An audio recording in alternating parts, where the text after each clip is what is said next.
Je fais partie de ces femmes qui, au début de leur mariage, devaient avoir une séparation de biens pour ouvrir un compte.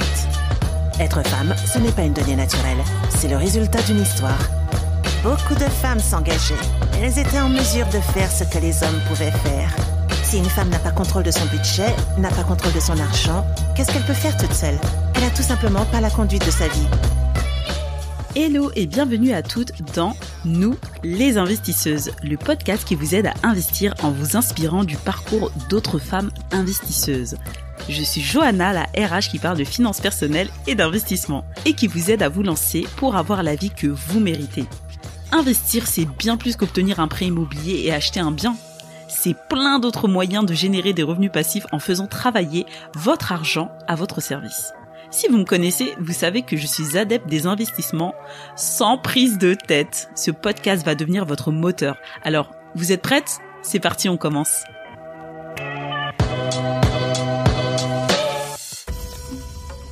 Dionysos, l'agence WordPress, à l'écoute de vos besoins. Merci à Dionysos Digital de soutenir ce podcast. Hello les investisseuses, j'espère que vous allez bien. Avant de commencer à vous présenter l'invité du mois, je voulais prendre quelques minutes pour vous remercier. Vraiment, j'ai été très touchée de voir les notes que vous m'avez laissées sur Apple Podcast. C'est vrai que malheureusement, c'est pas très bien fait. J'avais pas vu les notes, j'avais pas vu les commentaires et malheureusement, je ne peux pas y répondre. Donc, je suis hyper frustrée et je me suis dit, bon, je vais vous répondre dans l'épisode du jour. Donc, merci à Marie qui a dit instructif et inspirant. Merci Johanna pour tes partages. J'espère que tu vas continuer. On a besoin d'en savoir plus sur tous ces sujets financiers. Eh bien, merci Marie. Ton commentaire me donne vraiment envie de continuer. Reprendre le pouvoir de sa vie de Sophie de Born to Shine Coach.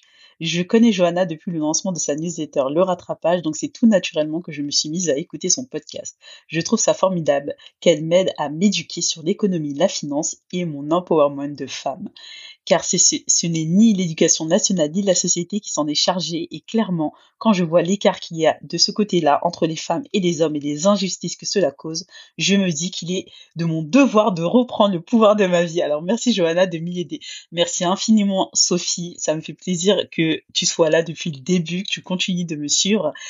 On va reprendre le pouvoir ensemble. Voilà, les femmes, on nous a appris à être des rivales, mais c'est faux. On va avancer main dans la main et on va y arriver à mettre un gros coup de pied dans les fesses de ces inégalités. Apprendre simplement par Inès B. J'aime le format pour apprendre sur l'investissement tout en faisant autre chose. Eh ben merci Inès, c'est le but que vous puissiez, je sais que vous êtes des femmes pressées, que vous puissiez vaquer à vos occupations tout en vous éduquant et qu'on puisse s'élever les unes et les autres. Alors merci à toutes d'avoir laissé une note et un commentaire. Et ça n'aide pas en réalité l'algorithme d'Apple Podcast, mais ça permet à d'autres personnes de se dire le podcast est bien noté, je vais écouter. Donc et ça m'encourage vraiment beaucoup à continuer. Donc merci à vous, merci de m'écouter chaque mois. On passe sur l'invité du jour.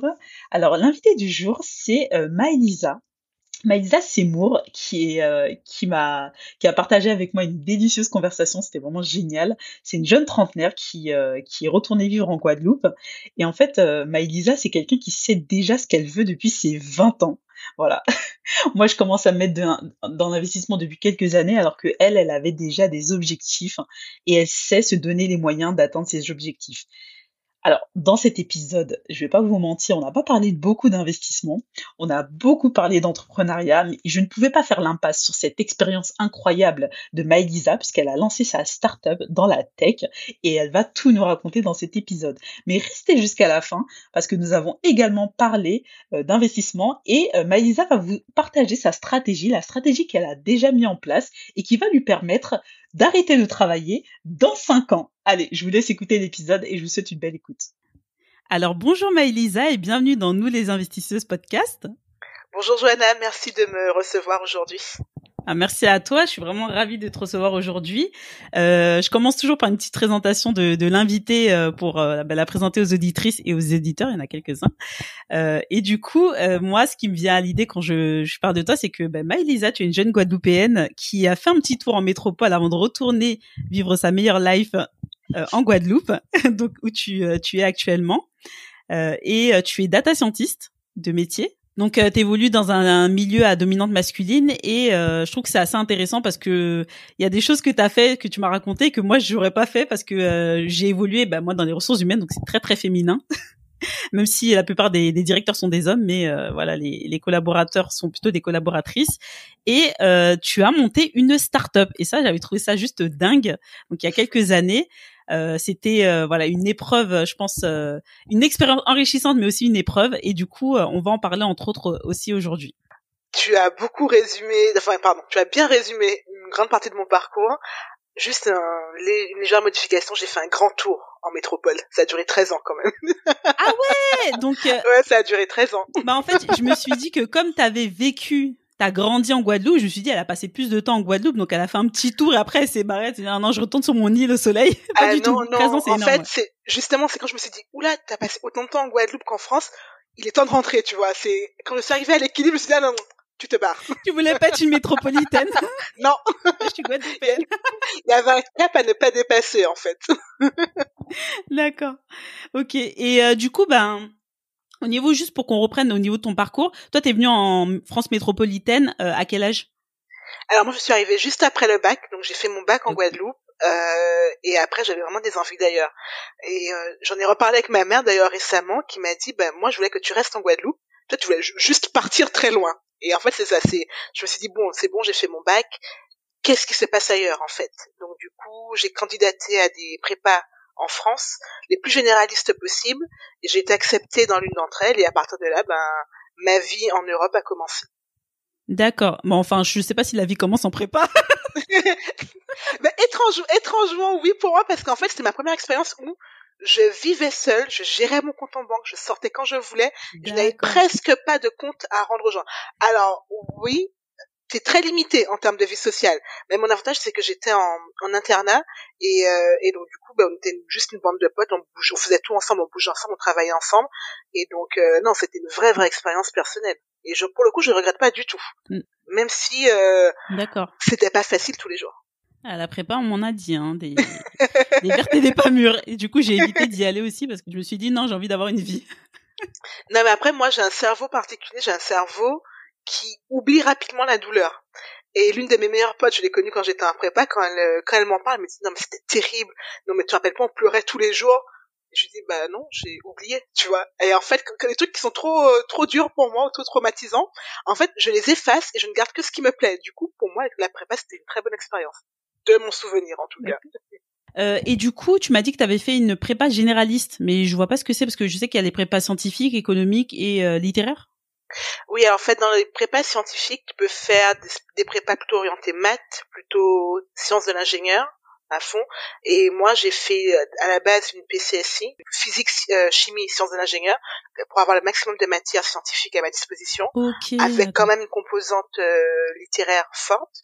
Ce qui fait en fait qu'en fin de prépa, je pouvais soit passer des concours des écoles d'ingénieurs classiques, soit aller en école de commerce. Et donc du coup, j'ai fait des concours pour les deux, pour me dire comme ça, je m'ouvre le maximum de portes, je me laisse le choix, et quand vraiment j'aurai atteint la deadline, je pourrais faire un choix qui me correspond personnellement. Donc du coup, j'avais le choix entre soit une école d'ingénieur, donc les mines de Nantes en l'occurrence, soit une école de commerce qui était l'EDEC, et en pesant le pour et le contre, j'ai finalement choisi l'école d'ingénieur. D'accord. Donc en fait, c'est pas une prépa généraliste, mais une prépa diversifiée en fait, mais dans la science. Ok. Voilà, exactement. Ok, très bien. Ouais, et du coup, en fait, pardon. Oui.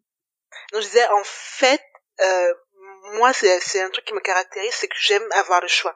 J'aime pas me retrouver prise dans un coin en me disant, j'ai plus aucune échappatoire. Et je ne peux faire qu'une chose que j'aurais pas forcément choisi, tu vois. J'aime me dire, à un moment donné, je peux choisir entre A, B, idéalement C. Et c'est vraiment mon envie qui va primer sur les contraintes extérieures. Mais c'est vrai, en plus, t'as bien fait parce qu'en France, je trouve que le système éducatif, il a tendance à nous enfermer.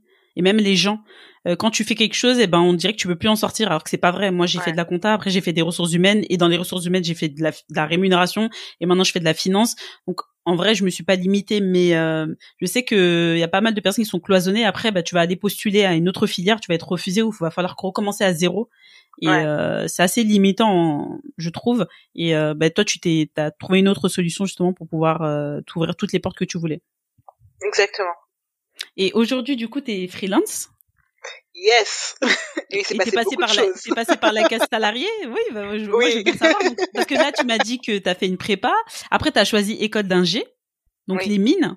C'était quoi le but, en fait, quand t'as choisi l'école d'ingé? Est-ce que tu savais déjà le métier que tu voulais faire? Absolument pas. Quand j'ai commencé l'école d'ingénieur, je me suis juste dit encore une fois, je prends une école d'ingénieur généraliste, les mines de Nantes, et je prends la filière la plus généraliste de l'école généraliste. Donc j'ai pris ingénieur en qualité, sûreté de fonctionnement, logistique. Le truc où finalement tu pouvais tout faire à la fin. Et quand j'ai commencé, j'étais très intéressée par tout ce qui était environnement, ingénierie écologique et environnementale. Et d'ailleurs, mon premier vrai stage en entreprise que j'ai fait, je l'ai fait dans une usine de traitement des déchets en Thaïlande. Pour te dire à quel point j'étais à fond au début. Ah ouais. Tu vois. Mais ça, c'est un truc que je savais pas du tout. Hein. Du coup, je découvre. En fait, je voulais absolument travailler dans tout ce qui était énergie et environnement. Et donc, je travaillais sur le dimensionnement d'usines en Thaïlande et en Birmanie, ce qui était une expérience géniale. En Birmanie aussi, d'accord. Ouais, les deux. On faisait le voyage entre les deux. Et en fait, après ces mois de ça, je me suis rendu compte que ça m'intéressait pas tant que ça. Donc, pour ma dernière année d'école d'ingénieur, je suis revenue sur quelque chose de plus classique, avec une légère teinte informatique, mais c'était pas encore très clair ce que je voulais faire. J'aimais bien la qualité, globalement, et je vais pas te mentir, surtout en dernière année, on te parle vraiment de ton avenir professionnel, etc. On nous a énormément vendu le rêve de rejoindre un grand groupe français, monter progressivement les échelons, atteindre le cap de manager, potentiellement manager de manager, et là c'était le Graal, parce que ça voudrait dire que tu as réussi ta carrière professionnelle. Donc forcément, moi j'y ai cru, donc j'ai regardé tous les grands groupes français qui pouvaient m'intéresser de par leur mission, de par leur perspective de carrière également, potentiellement à l'étranger, et à l'époque, j'avais candidaté à EDF où j'ai été prise en stage de fin d'études, donc stage de 6 mois. J'avais également candidaté à la BNP et finalement j'ai choisi la BNP. Et un truc tout bête, c'est-à-dire que autre chose qui me caractérise, j'aime bien avoir une vie tranquille, tu vois. Je me dis je taffe à fond, mais c'est pour avoir une vie tranquille. Et en comparant EDF et BNP, je me suis rendu compte que BNP avait des bureaux à littéralement 10 minutes de chez moi. Je pouvais rentrer faire la sieste tous les jours parce que j'adore faire la sieste. Et 2 avaient 55 jours de congé par an. Alors bon, je dis ok. C'est de la projection, ça. Attends, j'ai pas travaillé autant prépa école d'ingé pour en plus ne pas avoir de vacances. Non, hors de question. J'adore.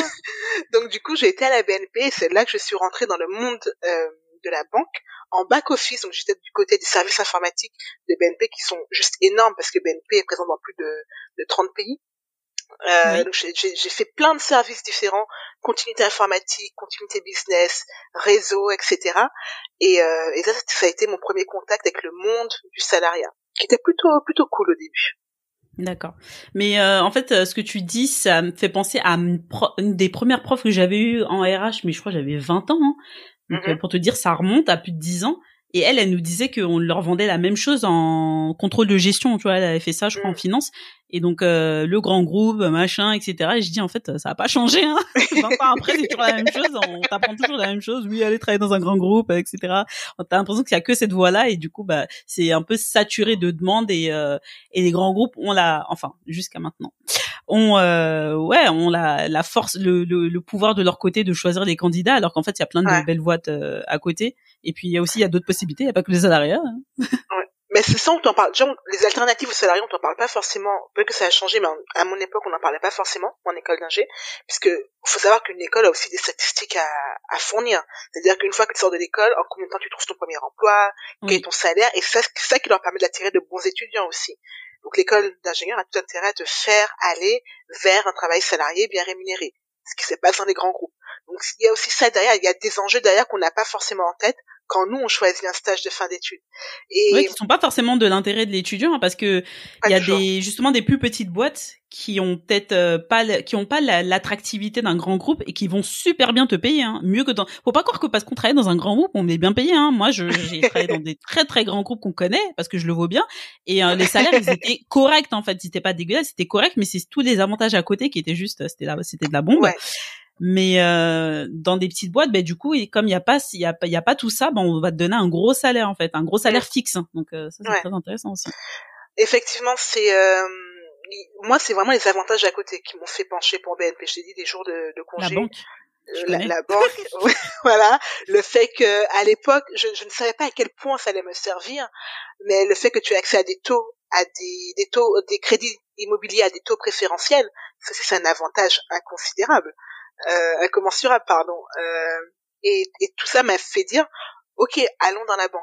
Et le seul problème que moi j'ai rencontré, c'est que, en fait, on avait vraiment vendu le grand groupe comme étant l'apogée de ce qui pouvait se faire en termes de conditions de travail, de même comment dire, de stimulation personnelle.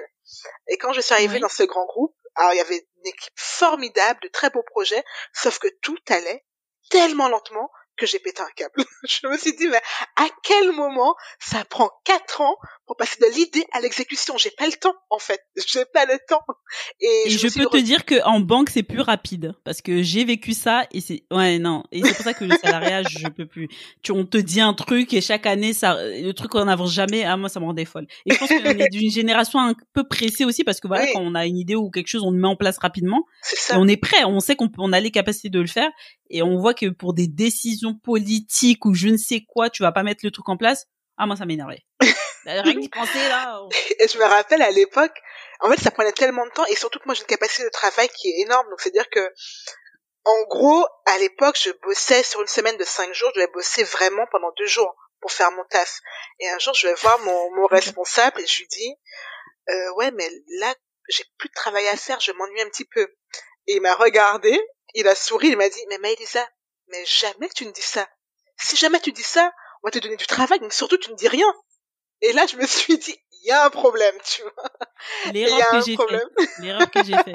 Mais il a raison. Il a exactement raison. Faut pas le dire. Même si t'as terminé, après le reste, tu prends pour faire autre chose. Je me rappelle que j'avais un camarade de classe, il me disait, donc travaillait dans un grand groupe aussi. Je vais le dire, Total. Il disait qu'on lui demandait un truc à faire. Il a dit, moi, je le faisais en 10 minutes. Et après, je faisais ma sieste. Au bout d'une heure, je disais, tiens, c'est fait. Et la personne était super contente parce que c'était une autre génération. Mais t'as fait super vite. Et je me dis, là, je me ferai plus jamais avoir. Parce que, j'ai eu ça, en fait. Et je trouve que c'est un effet pervers. C'est que, après, du coup, tu tombes dans un travers où, il y a pas de reconnaissance. Je travaillais dans une boîte où, il y avait vraiment beaucoup de production à réaliser. Et du coup, j'allais vite, j'étais à fond dans mon travail. Et au bout d'un moment, après les outils ils sont ce qu'ils sont, j'étais un peu limitée et du coup ça prenait plus de temps, mais ça venait pas de moi, ça venait vraiment de l'outil qui mettait du temps à charger. Et t'as mon collègue qui me dit t'as pas fini, genre je fais là comment je l'ai pris mal. Je me suis dit il est sérieux. Attends, je fais tout pour me défoncer, c'est pas pour me la péter, c'est pour aider parce qu'on est que 2 pour 10 000 salariés. Et toi tu me sors, t'as pas terminé de un truc hyper important et hyper mastoc sur les 10 000 salariés, genre faut que je le fasse en 2 secondes. OK. Là c'est-à-dire que en fait tu mets une barre tellement haut que t'es obligé d'être au niveau tout le temps, même quand toi finalement t'as pas forcément l'énergie pour. Et en fait, il y a pas la reconnaissance de dire tu l'as fait, ce que t'as fait, mais c'est du plus en fait, c'est pas le truc normal quoi.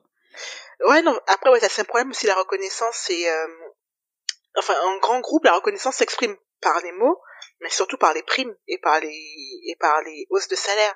Et moi, tu vois, comme les promotions. Et en fait, le truc, c'est que, comme moi, j'avais énormément de temps à tuer, littéralement du temps à tuer, donc j'ai pris des activités à côté, donc je me suis mise au théâtre, et surtout, j'ai pris un master.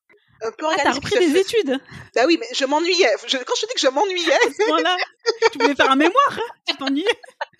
Alors, en fait, comme je travaillais dans la continuité informatique, je me suis rendu compte qu'il y avait tellement de choses qui n'allaient pas dans des systèmes informatiques à l'ancienne, et on prenait beaucoup de temps à réparer des pannes trop tard. Je me suis dit, mais est-ce qu'il n'y a pas un moyen de prévenir ces pannes avec ma casquette d'ingénieur qualité, tu vois?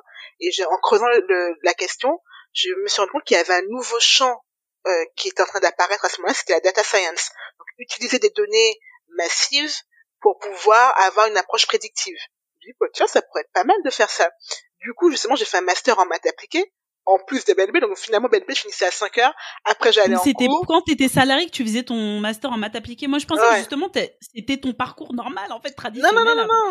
Non, c'était après les cours. En plus, ça tombe bien parce que j'avais demandé. D'accord. J'allais demander c'est quoi data scientist parce que je pense que c'est un nouveau métier, hein, je crois. Hein. Oui. Et il y a data analyst, data scientist, data ingénieur. J'en ai vu qu'il y en a encore plein d'autres. Et si tu peux, tu l'as expliqué, mais je sais pas si tu peux expliquer un peu, en gros, ce que tu fais là. T'as dit que c'est analyser les données en masse justement pour pouvoir anticiper d'éventuelles erreurs là dans ce cas précis. En fait, il y a plein de cas d'usage possibles à la data science, mais le but même de la data science, tel que c'était à l'époque et après ça a évolué, c'est de dire que dans les données chiffrées, dans les données textuelles, dans les images, etc., tu peux retrouver des motifs récurrents qui te permettent de prédire l'avenir.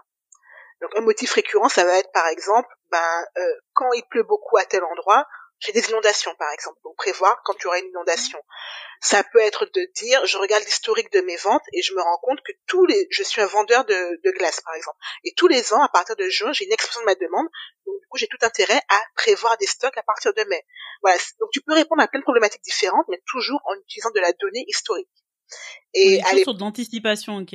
Voilà, anticipation basée sur la compréhension et la modélisation du passé grâce à des algorithmes. Et donc tout le master que j'ai fait en maths appliquées, c'était quels sont les algorithmes qui existent. Il y en a eu plein qui se sont développés depuis, mais quels sont les algorithmes qui existent, dans quel cas ils peuvent être appliqués, quelles sont leurs limites, etc. Et finalement avoir des cas d'usage. Et comme tu dis, j'ai fait un mémoire en rab avec ça à côté. Vu que tu t'ennuyais. Vu que je m'ennuyais, exactement. Mais c'était super intéressant. Et donc, après ce master en maths appliquées, au sein de BNP Paribas, j'ai évolué. Je suis passée de chef de projet informatique à data scientist au niveau des équipes IT. Et donc là, ça, c'est chouette, hein. Ouais, ça c'était vraiment cool.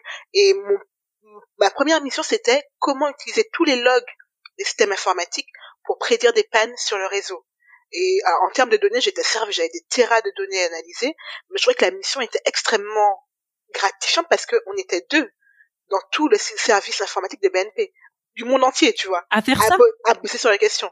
Donc en termes de responsabilité, en termes de gestion de projet, en termes de vision, en termes de coordination, ça a été une expérience de malade pour moi. En fait, ils ont ouvert le service pour ça, en fait.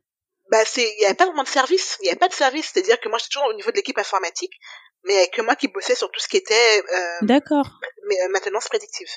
Tu vois, mais ça, c'est super bien parce que malheureusement, quand les salariés d'eux-mêmes refont des cursus, ça aboutit pas forcément, en fait. Ils vont retrouver leur poste. À l'époque, il y avait le CIF, là, le congé individuel de formation. Ouais. Mais après, t'étais pas, si tu demandais une promotion ou un autre poste, t'es pas obligé de l'avoir. Donc, la plupart du temps, les gens quittaient leur entreprise. On savait qu'après un CIF, il y avait une démission. Ouais. Alors que toi, ça a servi l'entreprise, ce que tu as fait par toi-même, c'est ton projet extra-professionnel mais personnel, ça leur a servi, mais ils ont saisi l'opportunité, et c'est ça que j'aime bien en banque, où je te dis quand même qu'ils sont un peu plus rapides quand même que d'autres boîtes, c'est que ils y sont allés, en fait. Ils auraient pu juste laisser le truc comme ça, surtout que voilà, c'est aussi un problème de mentalité, hein, tu sais, quand les choses bougent pas trop, et l'être humain n'aime pas le changement en tant que tel, voilà, et du coup ils ont accepté, et vous avez bossé dessus, et puis génial, ça fait avancer la boîte.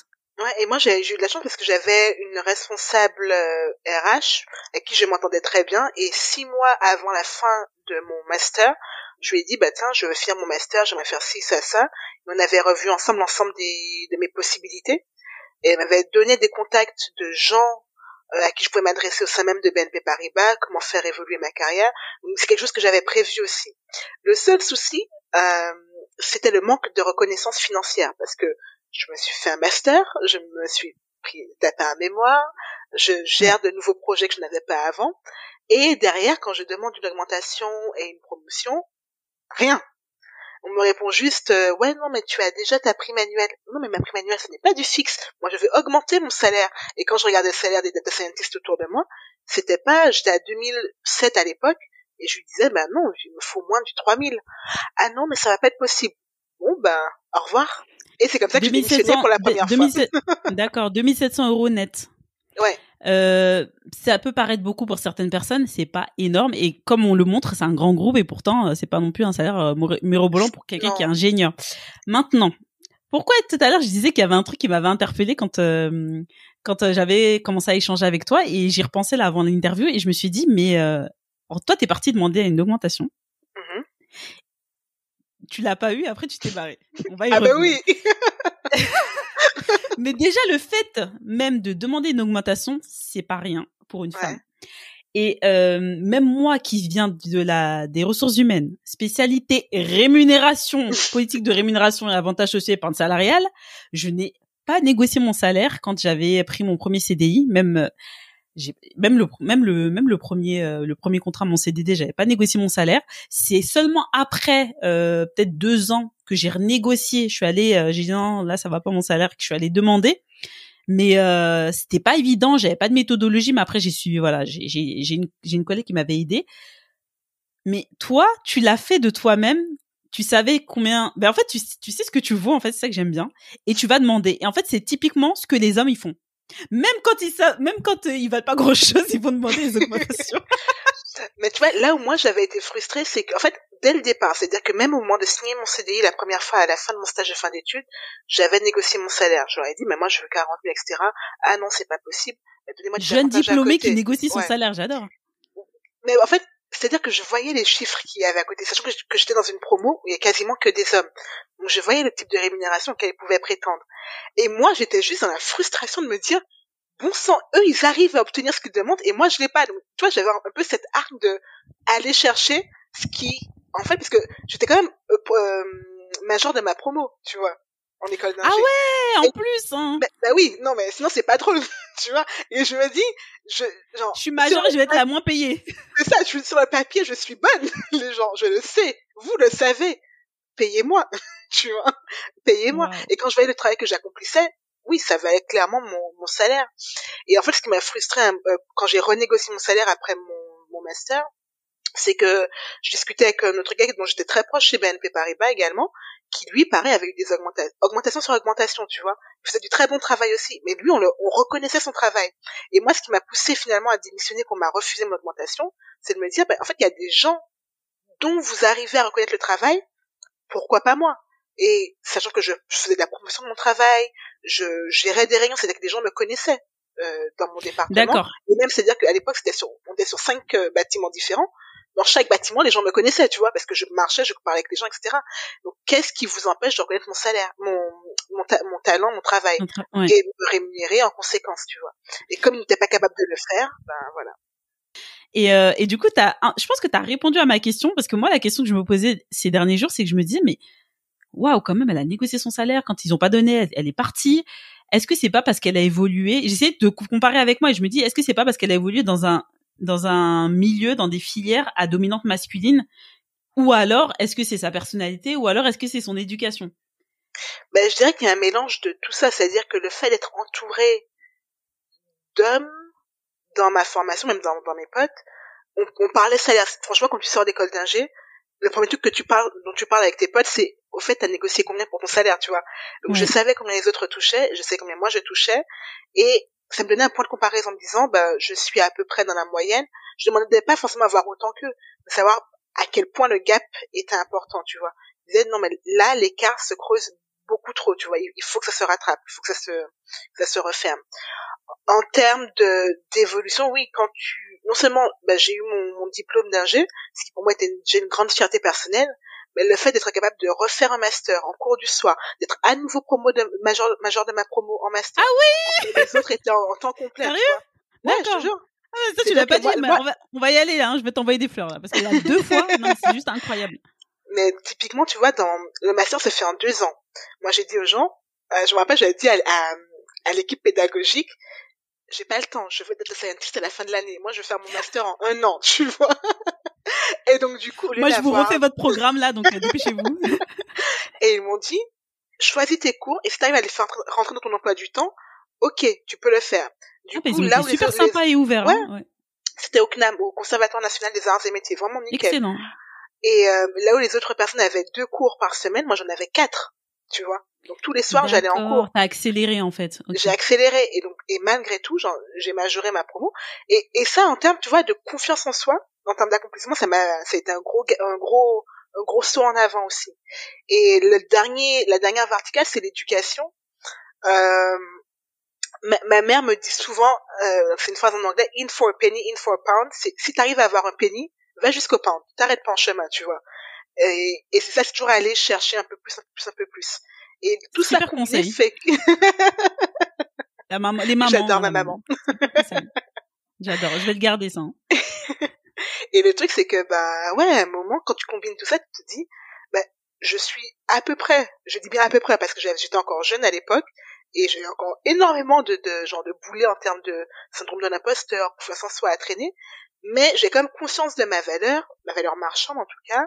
J'avais des exemples qui me montraient que je pouvais faire plus, et j'avais des parents derrière qui me poussaient à faire plus aussi, tu vois, donc ça fait que mon ego il était blessé, tu vois, qu'on m'a dit non, il n'y aura pas d'augmentation, mon ego a dit no way, je vais voir ailleurs. Et en plus, toi, t'avais bien compris la différence entre une augmentation qui est pérenne et une prime qui est one shot et qui change pas grand chose.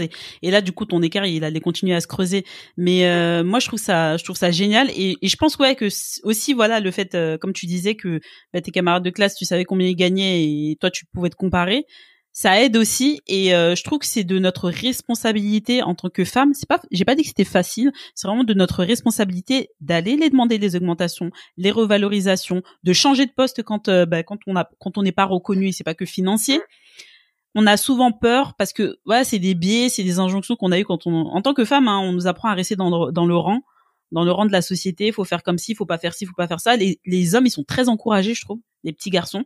On les encourage beaucoup à prendre des risques, à faire même sur des activités, qui sportives ou autres, plus dangereuses, même des activités sportives tout court. C'est pas un cliché, mais j'ai rien contre. Moi, j'ai fait de la danse, mais les filles elles vont aller faire de la danse, souvent de la danse classique, et les garçons ils vont aller faire du sport. Moi, j'ai inscrit ma fille au judo. Je lui ai demandé d'abord si elle était ok, mais elle connaît rien dans les trucs. Donc, je lui ai dit, est-ce que tu veux faire ça? Je lui montre un peu une vidéo, comment ça fonctionne. Elle a fait sa première séance, elle était super contente. C'était la seule fille à la séance d'essai. Je me suis dit, bon, c'est chaud, c'est comme du judo. Et je me suis dit, j'espère que c'est juste la séance d'essai parce que c'est les petits. Peut-être qu'il y a d'autres filles, mais c'est pas grave. Je veux qu'elle puisse se forger parmi des filles, parmi des garçons, et qu'elle voit qu'elle a toutes les possibilités et qu'elle a pas à se limiter et que personne ne doit la limiter. Et c'est vrai qu'en tant que parent, on a peur pour ses enfants, donc je vais lui dire fais pas ci, fais pas ça. Et des fois, je me dis non, je veux pas trop la limiter parce que c'est pas parce que c'est une fille que je lui dis ça, c'est parce que c'est un enfant et que j'ai peur. Et je veux pas que derrière l'entourage, c'est pas que moi, c'est aussi la famille, les amis, l'école. Je veux pas que eux la limitent parce que c'est une fille et qu'elle pense que elle m'a dit ça parce que je suis une fille, maman elle m'a dit la même chose, c'est-à-dire que c'est parce que je suis une fille, je dois pas faire ça. Non. Et je pense que ça fonctionne aussi dans la construction, et donc le fait que tu dises que tes parents aussi t'encourageaient aussi beaucoup, je pense que ça a aidé aussi à construire la personne que t'es.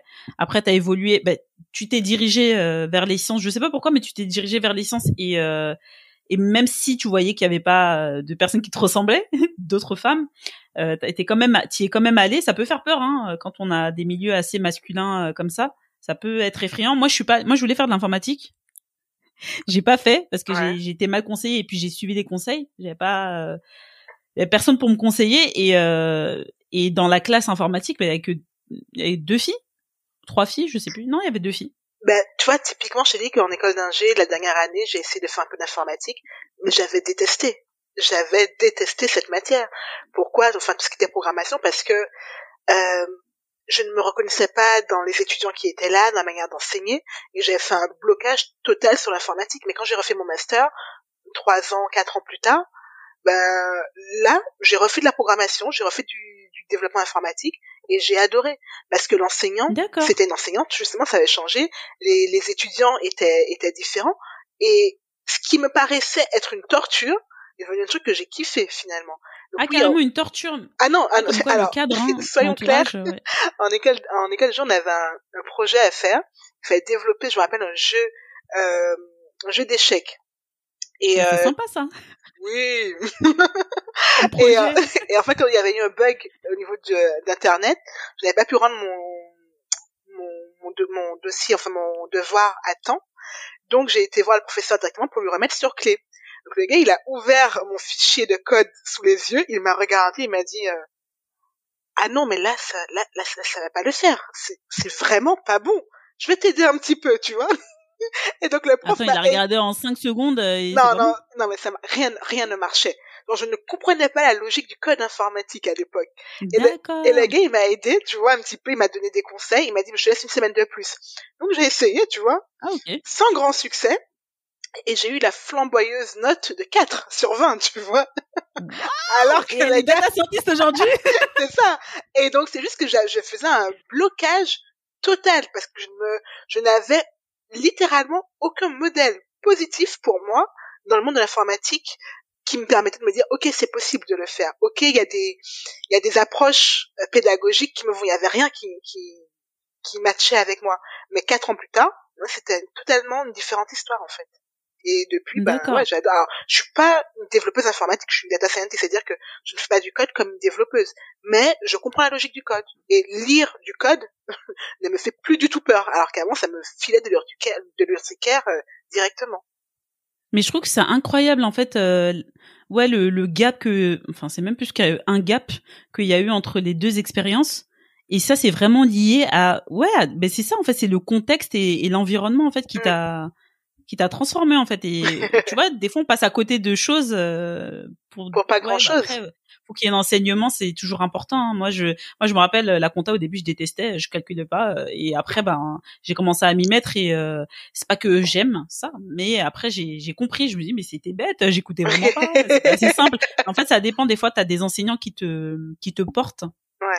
Énormément, et ouais, et qui t'élève, parce que après moi j'étais trop forte même. mais ouais, je suis vraiment surprise par ça, mais du coup c'est un élément assez intéressant, comme quoi vraiment tous ces éléments extérieurs qui vont aider aussi à la confiance en soi, c'est assez primordial, en fait, pour la réussite. En fait, il y a pas que l'intelligence, l'apprentissage pur et dur, et que le travail, il y a aussi être bien dans ses bottes. Ouais.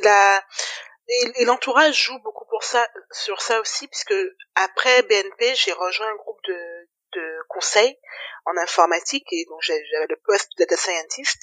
Et là, pareil, comme c'était un groupe à taille humaine, on était une quarantaine, une cinquantaine à l'époque de mémoire, j'ai pu prendre part à des réunions stratégiques, j'ai pu répondre à des appels d'offres des clients, j'ai pu négocier directement avec des clients, et encore une fois, j'étais entourée par des gens, notamment le dirigeant de la boîte, qui avait assez confiance en moi pour me laisser faire mon expérience finalement, gagner en confiance. Et donc c'est que des choses qui s'accumulent encore et encore et qui te font grandir. D'accord. Donc là, t'es passé du mastodonte à la petite boîte. Voilà. Non, j'en avais marre des grands groupes. Ouais, petite PME là pour le coup. Ouais. Mais c'était une vision différente. D'accord. En plus c'était une scope à l'époque. Donc oui. Donc ouais, c'est les coopératives, scope. Ouais. Oui, pardon, c'était une société coopérative, et donc du coup, en tant que salarié, on était partie prenante des décisions qui étaient prises, on était intégrés aux assemblées générales, etc. Et oui, c'est une expérience totalement différente, mais moi j'ai adoré. Génial. Ça fait un peu penser comme je pense que ça doit fonctionner, c'est comme les banques coopératives en fait. Oui, à peu près. C'est ça, et en fait 2 fois par an on avait des revues de la comptabilité ensemble, de la vision stratégique, des grands projets, et on était vraiment intégrés de bout en bout à la gestion de la boîte. Donc c'est peut-être là que tu as commencé tes premiers pas d'entrepreneur ou pas? En fait, en voyant une petite boîte fonctionner de l'intérieur, je me suis dit ah ouais, c'est comme ça que ça marche, et ça a dédramatisé beaucoup de choses que je projetais sur l'entrepreneuriat en me disant, parce qu'avant je me disais mais ça doit être un processus infernal, il faut faire preuve, je sais pas, il faut être exceptionnel pour se lancer. Et en fait, je mettais énormément de projections sur ce qu'était l'entrepreneuriat, et en voyant comment mon boss à l'époque fonctionnait, je me rendais compte qu'il faisait face à des difficultés tous les jours, mais qu'il trouvait des solutions, qu'il n'était pas parfait sur tout, mais que globalement, en fait, c'est globalement les décisions que tu prends qui font la différence, pas une décision en particulier. J'ai vu l'impact du management au quotidien, etc. Et en voyant mon boss à l'époque travailler au quotidien, ça m'a renforcé l'idée que l'entrepreneuriat c'était quelque chose de faisable. Sachant qu'avant, j'avais plein d'idées de ce que je pouvais créer, etc. J'en parlais avec mes potes, mais on restait toujours au stade de l'idée autour de la bière le vendredi soir. Il n'y avait rien de concret. En fait, vous revisiez le monde, mais c'était pas des vrais projets. Voilà. Non, en soi, les projets, ils sont encore notés quelque part. Peut-être qu'un jour, on les mettra en œuvre. Oui, mais c'était pas en mode, en fait, c'était je rêve de ça, mais il n'y avait pas de projet de je vais me lancer à ce moment-là. Voilà. Exactement. Mais du coup, pourquoi tu avais ces idées reçues-là de l'entrepreneuriat? Est-ce que t'as des parents entrepreneurs ou pas? Mon père est entrepreneur,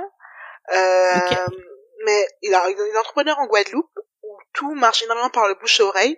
Puis il avait son réseau. Et finalement, ce que j'ai vu de l'entrepreneuriat quand j'étais plus jeune, c'était uniquement la partie administrative. Parce que mon père, il est entrepreneur dans le bâtiment, donc il est architecte, il est technicien de bâtiment. Il était très peu à la maison. Et quand il bossait à la maison, c'était uniquement sur des sujets administratifs, typiquement la comptabilité. Et j'entendais crier à chaque fois. Tu vois. Je me disais, ah non, mais attends, le gars, il fait sa compta et il gueule. Ah non, mais à l'époque, c'était pas encore l'URSSAF. C'est ce qu'il y avait avant l'URSSAF. Le truc, t'avais des paiements en double qui passaient, où il y avait énormément de problèmes financiers. Le RS, je sais pas si c'était le RS, j'ai oublié le nom. En tout cas, avant l'URSSAF. Ah non, le RSI. Ouais, ça devait être avant ça. Avant le SSI. Ouais. Donc le régime des indépendants. Exactement. En fait. Et en fait, avant. Ah oui, en plus il est architecte, donc il est profession libérale, c'est ça? Voilà. Et en fait, lui avait énormément de charges, mais des choses qui étaient mal calculées. Et à chaque fois, j'entendais crier. Je me disais, mais c'est horrible d'entreprendre. C'est horrible. Ah, tu voyais que cette facette. Je voyais que ça. Tu vois, tout ce qui était rencontre avec le client, travail sur le terrain, je voyais pas trop. Des fois, j'accompagnais sur des chantiers, mais pas tant que ça. Mais ce que je voyais à la maison, c'était les cris, les colères et des courriers qui s'empilaient et qu'il refusait d'ouvrir. Donc, j'imagine que ça traumatise. Je pense que lui aussi était traumatisé par les erreurs. Oui, totalement. Donc voilà, c'est ça qui... J'ai un a priori assez négatif, enfin pas forcément négatif, mais je projetais sur l'entrepreneuriat des difficultés, des challenges, un truc qui faisait souffrir. Donc je me disais, ouais, j'aimerais bien monter ma boîte, j'aimerais bien monter mes idées, j'ai plein d'idées, tu vois, mais je voyais juste pas comment le faire. Voilà. On va dire que ma phobie, voilà, on va dire que ma phobie administrative actuelle tient énormément à mon père, tu vois. Sur ça, je vais dire mon Je pense que même si ton père avait été fanat d'administration, je suis pas sûre que c'est un truc qui fasse vraiment kiffer beaucoup de personnes. C'est assez particulier quand même. Hein. Ouais, non, surtout en France, hein. Champion du monde de la paperasse. Pas kiffer, mais juste que ce soit moins compliqué, tu vois. Qu'on n'ait pas à en souffrir autant. Ça se simplifie, hein, mais c'est encore assez lourd, hein, je trouve. Ben, au bout d'un moment, tu es obligé de faire avec. En fait, je me suis dit, à partir du moment où j'ai réussi à passer de la détestation à une tolérance plus que possible de l'informatique, je peux le faire avec tout. Je peux le faire avec l'administratif, je peux le faire avec la comptabilité, je peux le faire avec la fiscalité. Et c'est ça, c'est-à-dire que je vois qu'il y a un truc qui me saoule au plus haut point, je me dis, rappelle-toi de ton 4 en informatique et vois où tu en es maintenant, tu vois. Et ça bien qui me donne la confiance. Ouais, là tu te nourris de ton expérience passée justement pour l'avenir, mais bien vu, ouais. En fait, c'est parti de loin, mais comme quoi on peut se renouveler, à chaque fois on peut s'améliorer. On ne peut que s'améliorer. Et du coup, après, t'as travaillé combien de temps dans cette boîte-là et est-ce que c'est juste après que tu t'es lancé dans l'entrepreneuriat ou bien Alors, dans cette boîte-là, j'ai travaillé pendant 2 ans à peu près. Et la BNP, t'as fait combien de temps? J'avais fait 5 ans de mémoire à la BNP. Ah ouais, je comprends que tu la voulais être en augmentation. Ok. Oui. En fait, j'en avais eu, mais des minimes, des augmentations minimes, tu vois, mécaniques. Pas des vrais trucs négociés. J'avais fait 4 ou 5 ans à la BNP, un peu moins de 2 ans dans cette boîte-là, et en fait, j'en avais marre de la France déjà à l'époque, je voulais aller ailleurs, et j'avais candidaté et j'avais été recrutée par une entreprise à Singapour, et donc du coup, je déménageais. On en a parlé aussi. Oui. Je rigole déjà quand je repense. Alors c'était pareil, un groupe bancaire à Singapour, c'est une filiale de la BNP, ou enfin un partenaire de la BNP à Singapour. Et donc voilà, donc j'ai eu mon contrat, j'avais mon billet d'avion qui a été payé par la boîte, j'avais mon logement à Singapour également payé par la boîte pour mon premier mois, et je me rappelle à l'époque, j'avais été contactée par un incubateur, donc je me souviens, un email très obscur qui me disait oui, donc on a un incubateur anglais, on veut s'installer à Paris et en fait on cherche des gens pour rejoindre l'incubateur en tant qu'incubé.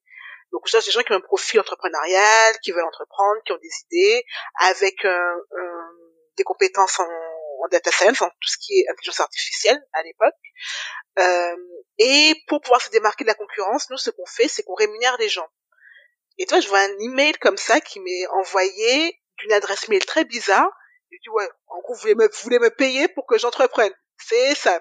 Du coup, justement, si qu'on explique, en fait, quand tu rentres dans un incubateur, tu vas profiter des avantages d'être formé, du réseau de l'incubateur, mais on te paye pas, en fait. Généralement, même c'est toi qui payes. Exactement. C'est ça, c'est-à-dire que quand tu veux être incubé, tu dois soit payer un bureau, soit payer l'accompagnement.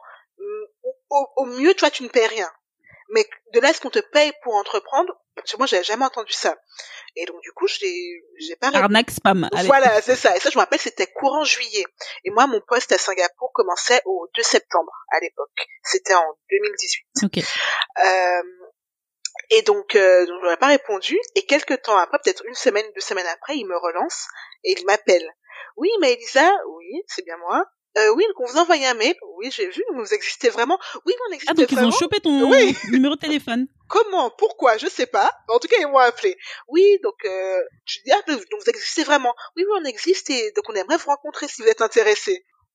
Bon, ben, un café, ça n'engage à rien. Donc, tu vois, fin juillet, je vais prendre un café avec l'une des responsables de l'incubateur à créer en France, très sympa, qui s'appelait Clémence à l'époque. On prend un café, on discute. Tu vois, un truc totalement informel. Où vraiment, elle me dit, non, mais moi, je veux juste comprendre ton mindset, voir comment tu fonctionnes. Mais c'est pas un entretien d'embauche, donc chill, tu vois. On doit rester 2 heures à discuter. Et après, moi, je partais ouais, quand même, hein. après, je partais en vacances. Et juste après, je partais en vacances en Inde. Et l'idée, c'est que j'allais m'installer à Singapour. Comme Singapour, c'est à côté de l'Inde, tu vois, donc partir juste après. Dans la foulée, ouais. Voilà. Et à 1 semaine d'aller à Singapour, je reçois un mail de cet incubateur qui s'appelle Entrepreneur First, qui me dit, bon, mais vous êtes accepté. Ah, ok. Mais t'avais candidaté? Bah oui, je t'ai dit que j'aime avoir le choix. Donc après l'entretien avec Clément, je lui ai dit, bon, vas-y, prends ma candidature, moi ça me va, tu vois. Parce que j'aime avoir le choix, bien évidemment. Et là, pour le coup, j'avais le choix. C'est-à-dire qu'à 1 semaine d'aller à Singapour, j'avais le choix entre commencer un nouveau boulot à Singapour, qui était sûr, qui était payé, etc. D'ailleurs même bien payé, ou alors rester en France. Toujours data scientist? Data scientist, pour une banque locale. Donc ce que tu faisais à la BNP ou pas? Non, parce que là, c'était côté métier, pas côté informatique. Donc, d'accord, plutôt les données bancaires, clients, etc. Et du coup, j'avais le choix entre ça ou rester en France et ne plus démissionner. Donc avoir un revenu le temps de l'incubation, mais ne plus avoir de revenu fixe du tout. Et donc ne plus avoir d'appartement non plus? Ne plus avoir... Non, parce que j'étais propriétaire à l'époque. J'avais prévu de le mettre en location. Mais du coup, je l'ai pas mis en location. On va parler de ça après, alors. Mais oui, parce que tu me dis que il t'avait payé un logement là-bas, le billet d'avion et tout, que tu devais partir en Inde et continuer. Donc je me suis dit, il n'y avait plus de logement. Non, j'étais déjà propriétaire. J'étais propriétaire, voilà. J'étais propriétaire à l'époque. Et t'avais quel âge à cette époque-là? J'avais 26 ans. D'accord, ok. Et bon, avec un appart alors. Avec un appart. Et donc du coup, j'appelle ma famille et tout. Bon, les gens, soyons clairs. Là, je suis bien tentée par l'entrepreneuriat parce que pour le coup, c'est quelque chose qui m'a toujours fait envie, mais je voyais pas comment le faire. Et en plus, on me paye pour m'aider. Donc ça m'a l'air pas mal. Donc je pense que je vais prendre tu restes en France, mais je reste en France, voilà. C'était la contrepartie, parce que moi j'avais envie d'ailleurs, tu vois, quand même à l'époque. Donc la contrepartie, c'est que je reste en France, mais dans le pire des cas, si jamais ça ne marche pas, sachez que je rentre en Guadeloupe, que je reprends ma chambre, parce qu'il est hors de question que je reste à travailler en France, tu vois. Donc mes parents m'ont dit, ok, pas de souci, tente l'aventure. Donc finalement, j'ai dit non à la boîte à Singapour. J'ai dit oui à l'incubateur. J'adore, tes parents t'ont encouragé. Ah oui, oui. Mais parce que, alors, je fais quand même une petite aparté, je te coupe, excuse-moi, mais c'est pas tous les parents, parce que la plupart des personnes en France sont salariés, et quand tu connais pas l'entrepreneuriat, les parents, souvent, ils ont peur, et même la plupart des gens, ils projettent leur peur sur les autres. Et toi, ils t'ont encouragé au final. Ils t'ont pas dit, oh non, mais quand même, tu laisses un CDI à Singapour, etc., pour aller faire dans un incubateur, tu sais pas ce que ça va donner. Comme j'ai dit, comme mon cerveau a une mémoire sélective, il y a moyen qu'il y ait eu quelques objections, mais qu'il les ait occultées totalement. Je ne prends que ce qui m'arrange, tu vois. En tout cas, je suis sûre qu'ils m'ont dit oui, tu peux reprendre ta chambre si nécessaire. Ça, c'est sûr. Le cerveau n'aime pas la souffrance. Mais non, en fait, globalement, ils m'ont vraiment encouragée et mon père, lui, il comprenait totalement. Ma mère, un peu, parce que ma mère est fonctionnaire en hôpital, donc tu vois, pareil, emploi ultra stable. Donc oui, c'est un risque, entre guillemets, que tu prends, mais ça lui paraissait raisonnable. Parce que je lui ai dit, mais regarde, je vais le faire en double master, tout ça. Si je veux, je peux retrouver un emploi, j'ai toujours l'emploi à Singapour, voilà. Donc j'étais pas lâchée dans la nature sans aucun filet de survie, tu vois. J'avais quelque chose quand même auquel me raccrocher au cas où. Et donc du coup, je rejoins l'incubateur. Donc, je suis restée en France et là, l'aventure T'as entrepreneuriale a commencé commencé. quand, du coup, dans l'incubateur? En septembre 2018. En septembre 2018, et c'était une incubation qui durait 3 mois. Alors, pleine de péripéties, parce que moi, je n'avais jamais fait ça avant. D'accord. C'était 3 mois où, en fait, pendant 3 mois, t'arrives dans un pool de 50 personnes qui veulent entreprendre. Point. Démerdez-vous pour pouvoir créer des binômes et monter une entreprise à partir de là. Et donc, en fait, ton seul job pendant les 3 mois, c'est de trouver la bonne personne avec qui travailler, parmi les 49 autres personnes, la bonne idée pour laquelle vous êtes faite. Ben, surtout ça, l'idée, ouais. Et tester le marché. Et alors là, c'était je crois que je n'ai jamais autant brainstormé de toute ma vie. Alors, j'ai voulu monter avec un ingénieur agronome des fermes verticales en ville.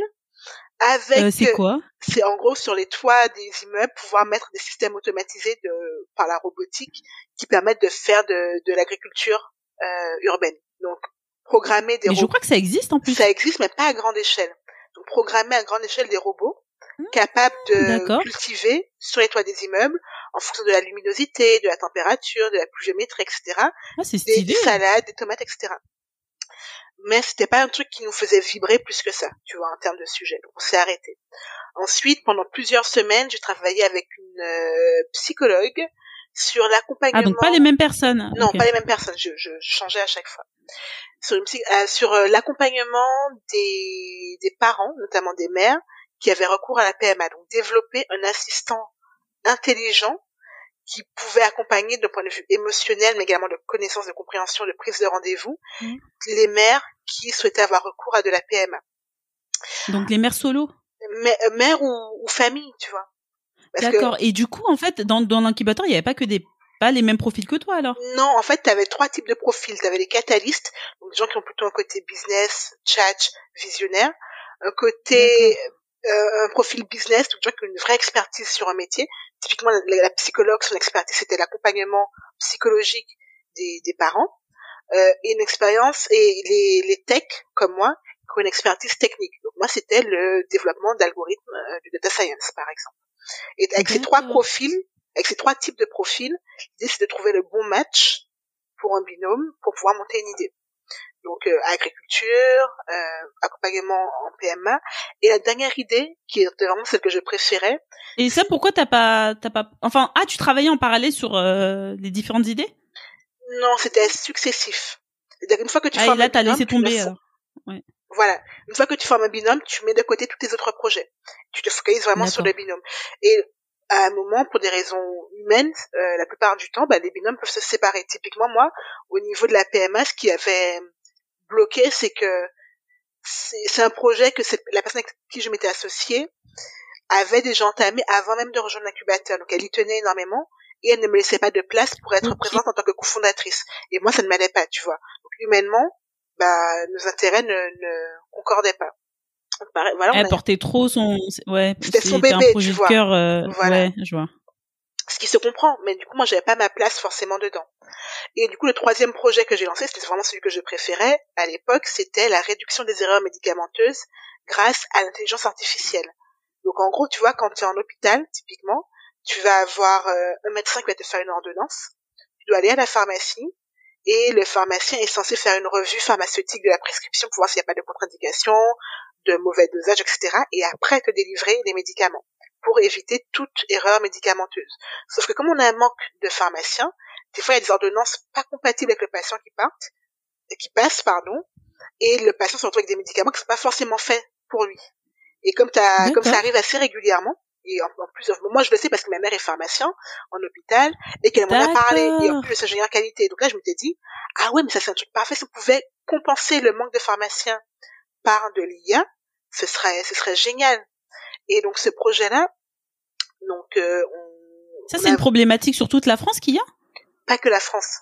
En France, c'est 1 patient sur 10 qui subit des erreurs médicamenteuses avec ou sans effet grave derrière, ça dépend. 1 patient sur 10. Dans d'autres pays, tu peux monter à 3 sur 10 facilement.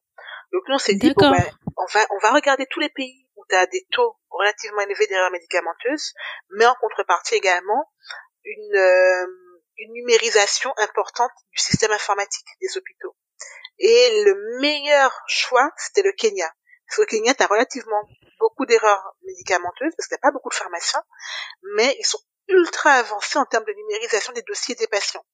Donc nous, d'accord. Ouais. Excellent, ouais. Donc nous, on est parti au Kenya et on a commencé à travailler avec les hôpitaux là-bas. Donc on a été frappé à la porte de tous les hôpitaux.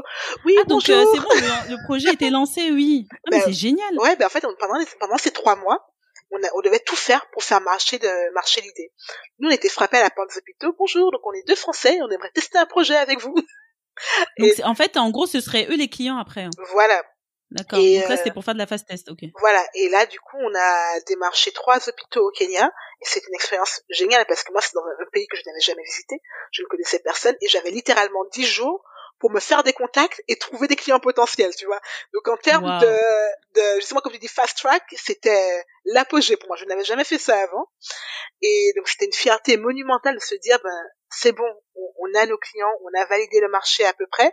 Maintenant, il faut... Mais ça, c'était ton idée à toi? C'était mon idée à moi et j'avais un partenaire qui avait des compétences techniques encore plus poussées sur le papier que les miennes pour pouvoir analyser les données.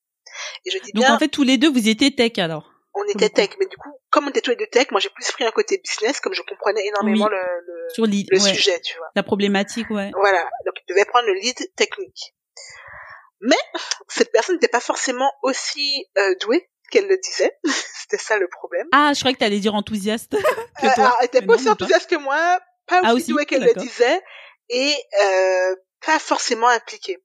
Et en fait, au bout des 3 mois d'incubation, tu passes devant un jury où tu pitches ton projet pendant 15 minutes, te poses pendant 15 minutes des questions, et à l'issue de ces 30 minutes d'entretien, ils décident ou non de te financer à hauteur de 100 000 € à peu près.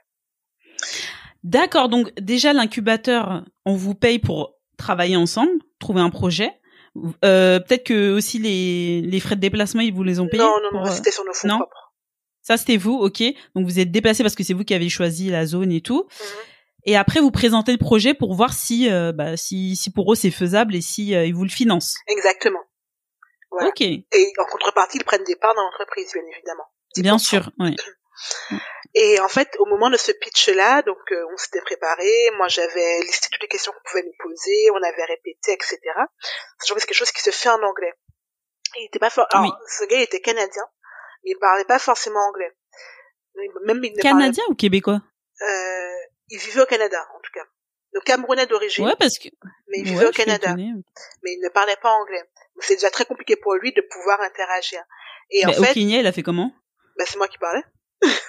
Ah ouais, mais c'est compliqué parce que en plus au Cameroun il y a une partie anglophone. Enfin, en plus si tu me dis qu'il est tech, généralement moi je pensais que tous les personnes en fait il pouvait genre échanger, mais c'est plutôt un langage des mains, un truc relativement limité, mais des discussions avancées, etc. C'était plutôt moi qui parlais. Et comme j'avais la casquette de CEO, c'était pas dérangeant. Ce qui était dérangeant par contre, c'est que pendant le pitch et pendant la session de questions-réponses, donc j'ai fait le pitch, viennent les questions-réponses, et à un moment, un membre du jury lui pose une question. Et là, il me regarde, il me dit « Non, je ne peux pas ». Et il part.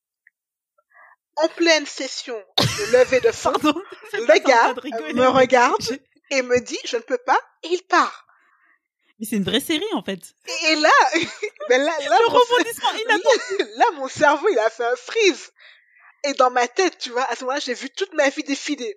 Je ne peux pas quoi? Je ne peux pas continuer, je ne peux pas techniquement, je ne peux pas. Non, il m'a juste dit je peux pas. Point. On peut pas se marier, Maïsa. Je peux pas. Non, t'arrives à l'hôtel? Non, je ne peux pas. Et tu pars en courant. Non, ça se fait pas. La dinguerie. Et là, je te jure, j'ai vu ma vie défiler en mode, mais meuf, tu as refusé un emploi à Singapour qui était payé. Tu as refusé un CDI. Oh, tu as démissionné de ta boîte en France. Mais qu'est-ce que tu vas faire de ta vie? Et là, la lune de miel s'arrête et elle retourne à la réalité. Qu'est-ce qui s'est passé? Ah non, mais je te jure, genre, il m'a fait ça. 2 jours après, j'ai pris l'avion, je suis rentrée en Guadeloupe. Et je me suis dit, non, mais là, faut que je prenne une pause. Je n'en peux plus, tu vois. Parce qu'il faut se dire que ces 3 mois d'incubation sont extrêmement intenses, en fait. Mais c'est ce que j'allais dire, t'as eu 3 groupes, t'as travaillé sur 3 projets. Tu dors voyagé. pas. Ouais, tu dors pas, tu ne penses qu'à ça. En plus, entre-temps, j'avais eu une rupture amoureuse avec quelqu'un avec qui j'étais depuis 10 ans, tu vois. en plein milieu de l'incubation. Ah non, j'étais littéralement au bout de ma vie à ce moment-là. Donc, je suis juste rentrée en Guadeloupe. Ça fait 2 grosses ruptures en même temps. Ah oui, en termes de deuil à gérer, ça faisait beaucoup, tu vois. C'est chaud, ouais.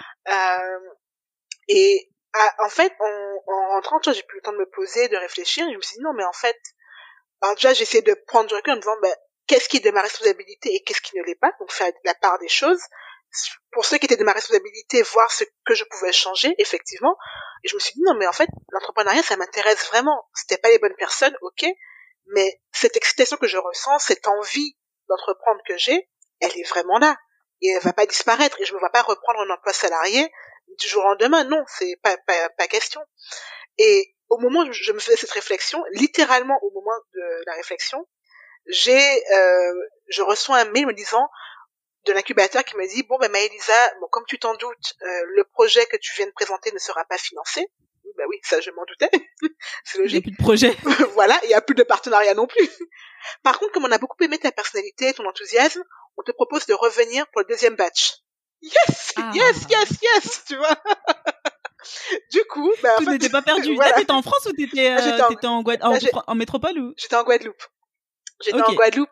Et du coup, je me suis dit, c'est bon. Donc là, en fait, j'ai 1 mois et demi de vacances devant moi, de pures vacances, tu vois. Et après, je pourrais prendre un incubateur. Encore une fois. Un nouveau batch. Super. Donc, c'est ce que j'ai fait. Et, donc, en fait, quand je suis retournée, j'avais vraiment nouvelle équipe? Nouvelle équipe, parce que c'est un nouveau batch. Okay. Il y avait que moi. J'étais la seule à être revenue du batch précédent. Et, je me suis dit, bon, là, je vais pas refaire la même erreur. Concrètement, le plus important, c'est de bien choisir son partenaire. Du coup, avant même de commencer, je regardais le tableau de bord de tous les gens qui étaient dans la cohorte et je regardais un par un. Franchement, j'ai fait du harcèlement, du cyberharcèlement limite, à stocker leur profil LinkedIn, Facebook, Instagram, si je trouvais tout comprendre et savoir des gens a priori pour voir avec qui je voulais travailler. Et j'ai retenu 2 personnes avec lesquelles je voulais travailler, que j'ai rencontrées autour d'un café avant même que ça ne commence. Et l'un d'entre eux, c'était mon partenaire pour Codiste. Et en fait, le premier jour, on s'est dit, ok, on s'est mis en équipe. On a eu toutes les discussions un peu compliquées.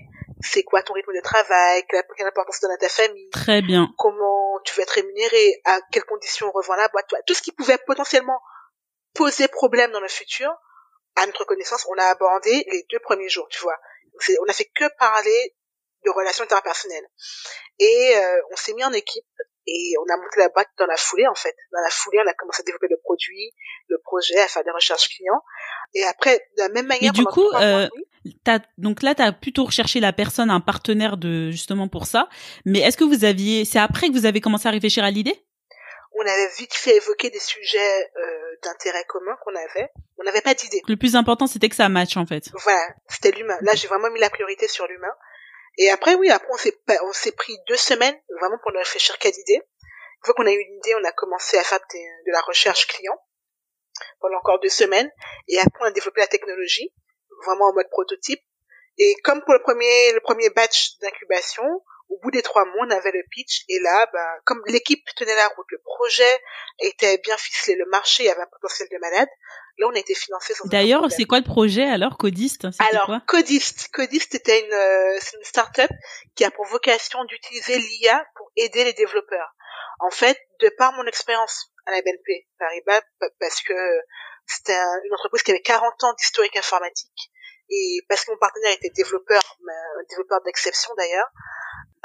D'accord, c'est un développeur là. Ouais, c'est que ce gars, il boit, il dort, il mange code, il est passionné par le sujet. Quand je dis passionné, c'est pas juste qu'il développe bien, c'est qu'il lit des livres sur la théorie du développement. Il lit des livres sur la théorie des théories quantiques. Il fait matcher la théorie quantique et le développement. En fait, il est à un niveau, moi, il m'a toujours impressionné. Et jusqu'à présent, même si on a arrêté la boîte, j'ai pour lui une très très grande admiration, mais vraiment. Et en fait, on s'est rendu compte qu'en tant que développeur, tu dois gérer du code qui évolue tout le temps. Le code, c'est comme un être humain, tu vois. Il y a des petits bouts qui se développent, d'autres parties qui meurent. Les parties qui meurent, on n'arrive jamais à les nettoyer. Je savais pas. C'est quelque chose qui doit être fait manuellement, mais on n'a pas le temps de le faire. Donc finalement, tu te retrouves avec une espèce de gros blob informe, extrêmement dur à maintenir, et la seule manière que les gens trouvaient de maintenir, c'est de tout effacer et de tout recommencer. Et donc nous, d'accord. Et ça c'est très dur, ça demande beaucoup de temps, surtout que dans le monde actuel, quand tu embauches un développeur, il va rester entre 3 et 4 ans maximum.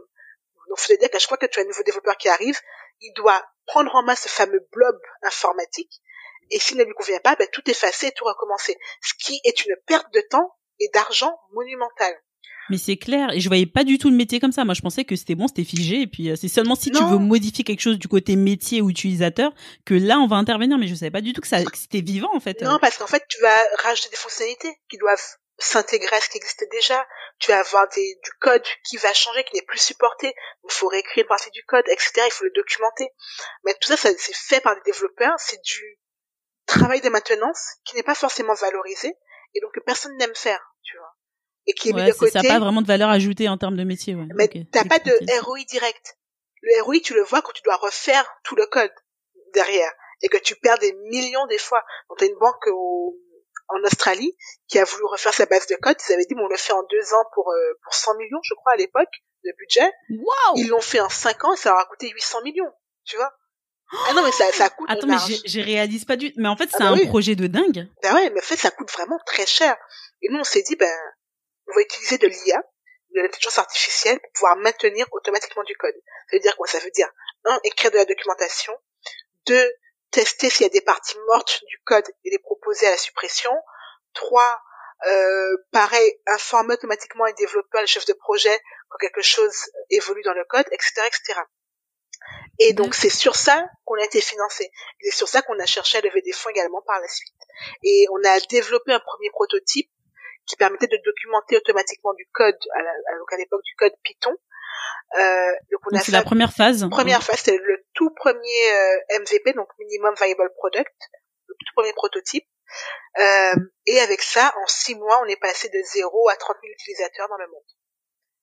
Waouh, je vais juste expliquer rapidement parce que moi je connais un petit peu parce que j'ai fait quelques formations de no-code et c'est pas du code, mais MVP en fait c'est là t'as expliqué ce que ça voulait dire, enfin t'as traduit, mais en gros au lieu de réfléchir 150 ans à créer un produit et au final il va pas trouver de preneur, on va créer des petites parties étape par étape du produit, voir s'il trouve preneur et après continuer. Donc au lieu de créer une voiture et en fait les gens ils disent non ça m'intéresse pas, c'est vraiment pour une voiture, on va commencer par créer je sais pas des rollers, après on va tester la trottinette, après on va tester le vélo, etc. Et on ira jusqu'à la voiture si ça intéresse, mais au lieu d'avoir créé une voiture et puis il y a personne qui l'achète après, ça c'est problématique. Et donc vous avez fait étape par étape donc la documentation et après le reste, voilà. Et donc forcément en fait on était sur un champ technique qui était inconnu, on va dire. Il y a très peu de recherche même à l'échelle mondiale. C'est-à-dire qu'à l'époque, il y avait à l'époque 8000 papiers de recherche chaque année qui sortaient dans le domaine de la data science, en général. Oui. Mais sur le domaine de la data science appliquée au code, tu avais 8 papiers par an. Autant te dire que, en termes de ratio, c'est quelque chose qui était très peu exploré. Donc, on a fait un énorme travail de recherche et développement. Et à l'époque, la seule autre entreprise qui travaillait activement et de manière publique sur le sujet, c'était Microsoft, qui, pareil, voulait utiliser de l'IA pour documenter le code. Et donc, ils avaient sorti un peu leur benchmark, c'est-à-dire leur mesure de référence en termes de performance. Et notre plus grande fierté encore jusqu'à ce jour, c'est qu'en 4 mois, on a fait mieux que les benchmarks de Microsoft. Alors, pour nous, ça a été une configuration. On était 2 à l'époque. Oh putain, on a réussi. Genre, on fait mieux que Microsoft. Et donc, sur le coup, ça a vraiment été une très, très grosse fierté. C'était également un élément marketing derrière pour aller chercher des clients. Mais du coup, les clients, c'était qui, en fait, c'était qui que vous cibliez? Alors, ça, c'était... C'est qui achète ça? Ça, je pense que c'était une erreur parce qu'on avait personne qui achetait. On avait des gens qui utilisaient, les développeurs.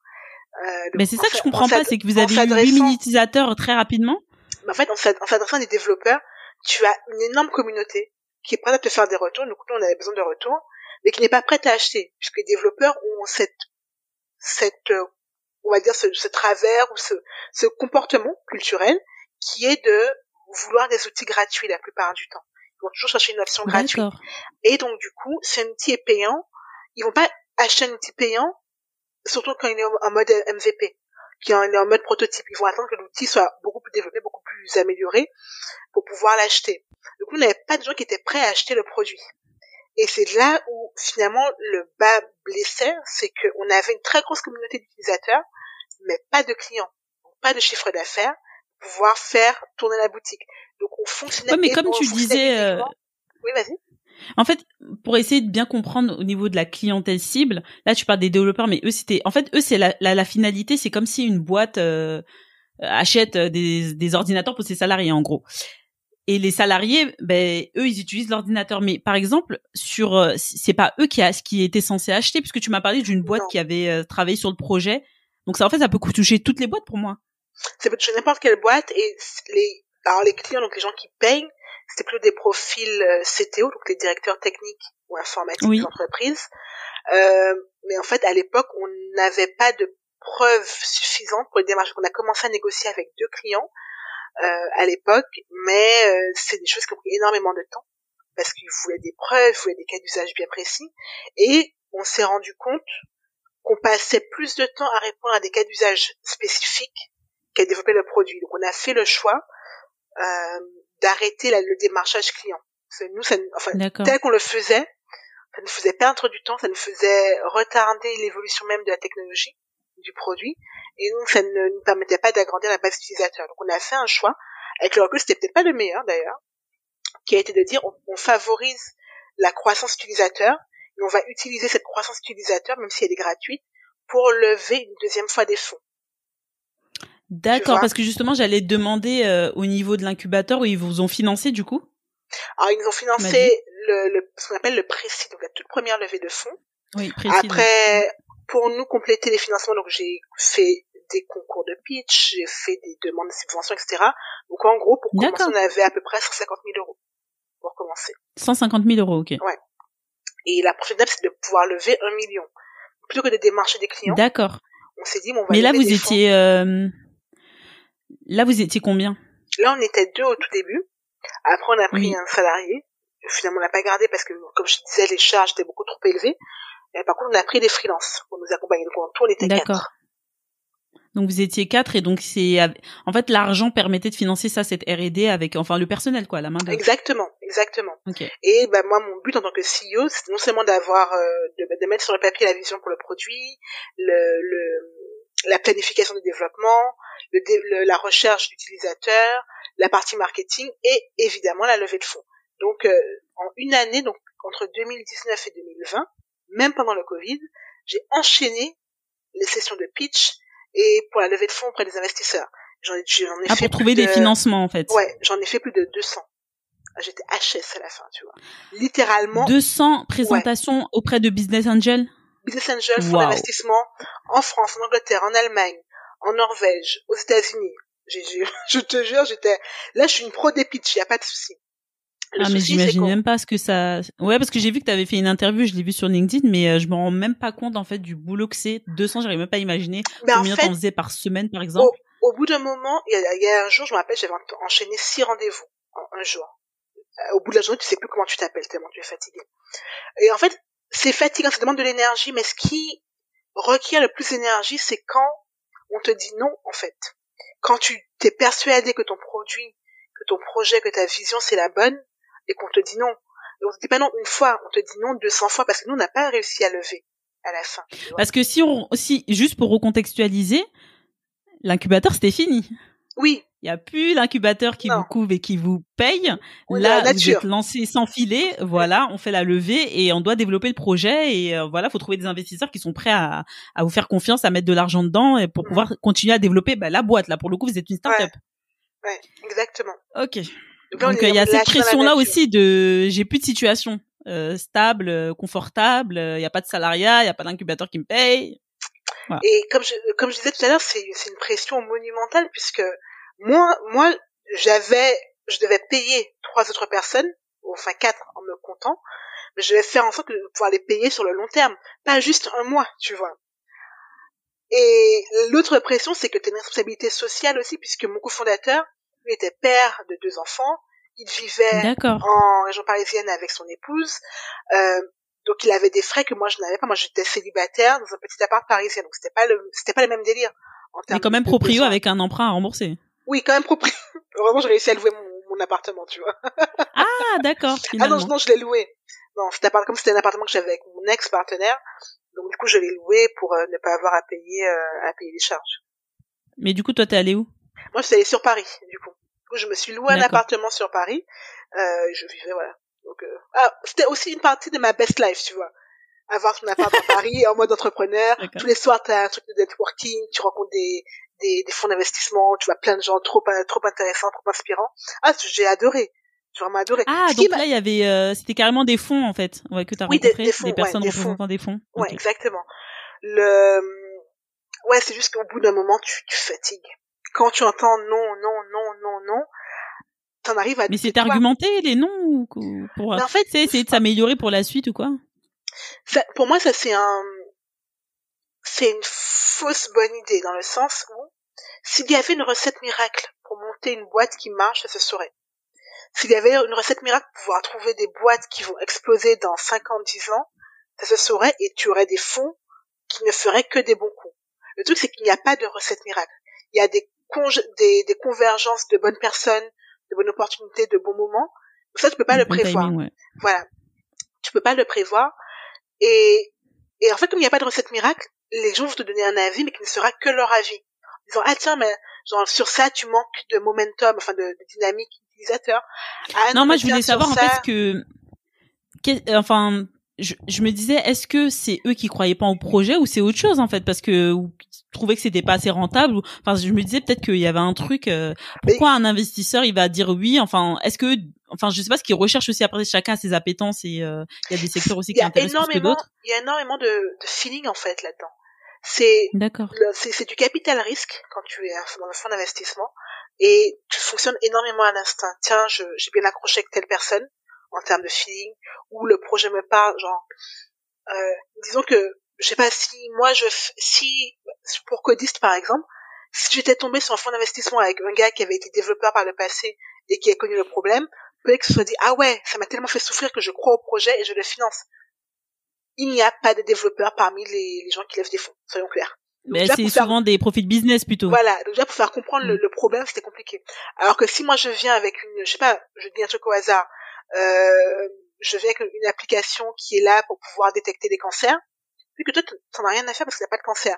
Mais potentiellement il y a un gars à qui tu vas parler, qui va avoir quelqu'un qui a eu un cancer détecté un peu trop tard, qui va se dire, ah ouais, si cette solution avait existé, telle personne serait encore en vie, par exemple. Ça va lui parler personnellement, il va croire au projet, il va le financer. Et c'est ça que je te dis qu'il n'y a pas de recette miracle. C'est très subjectif, hein. Bien sûr.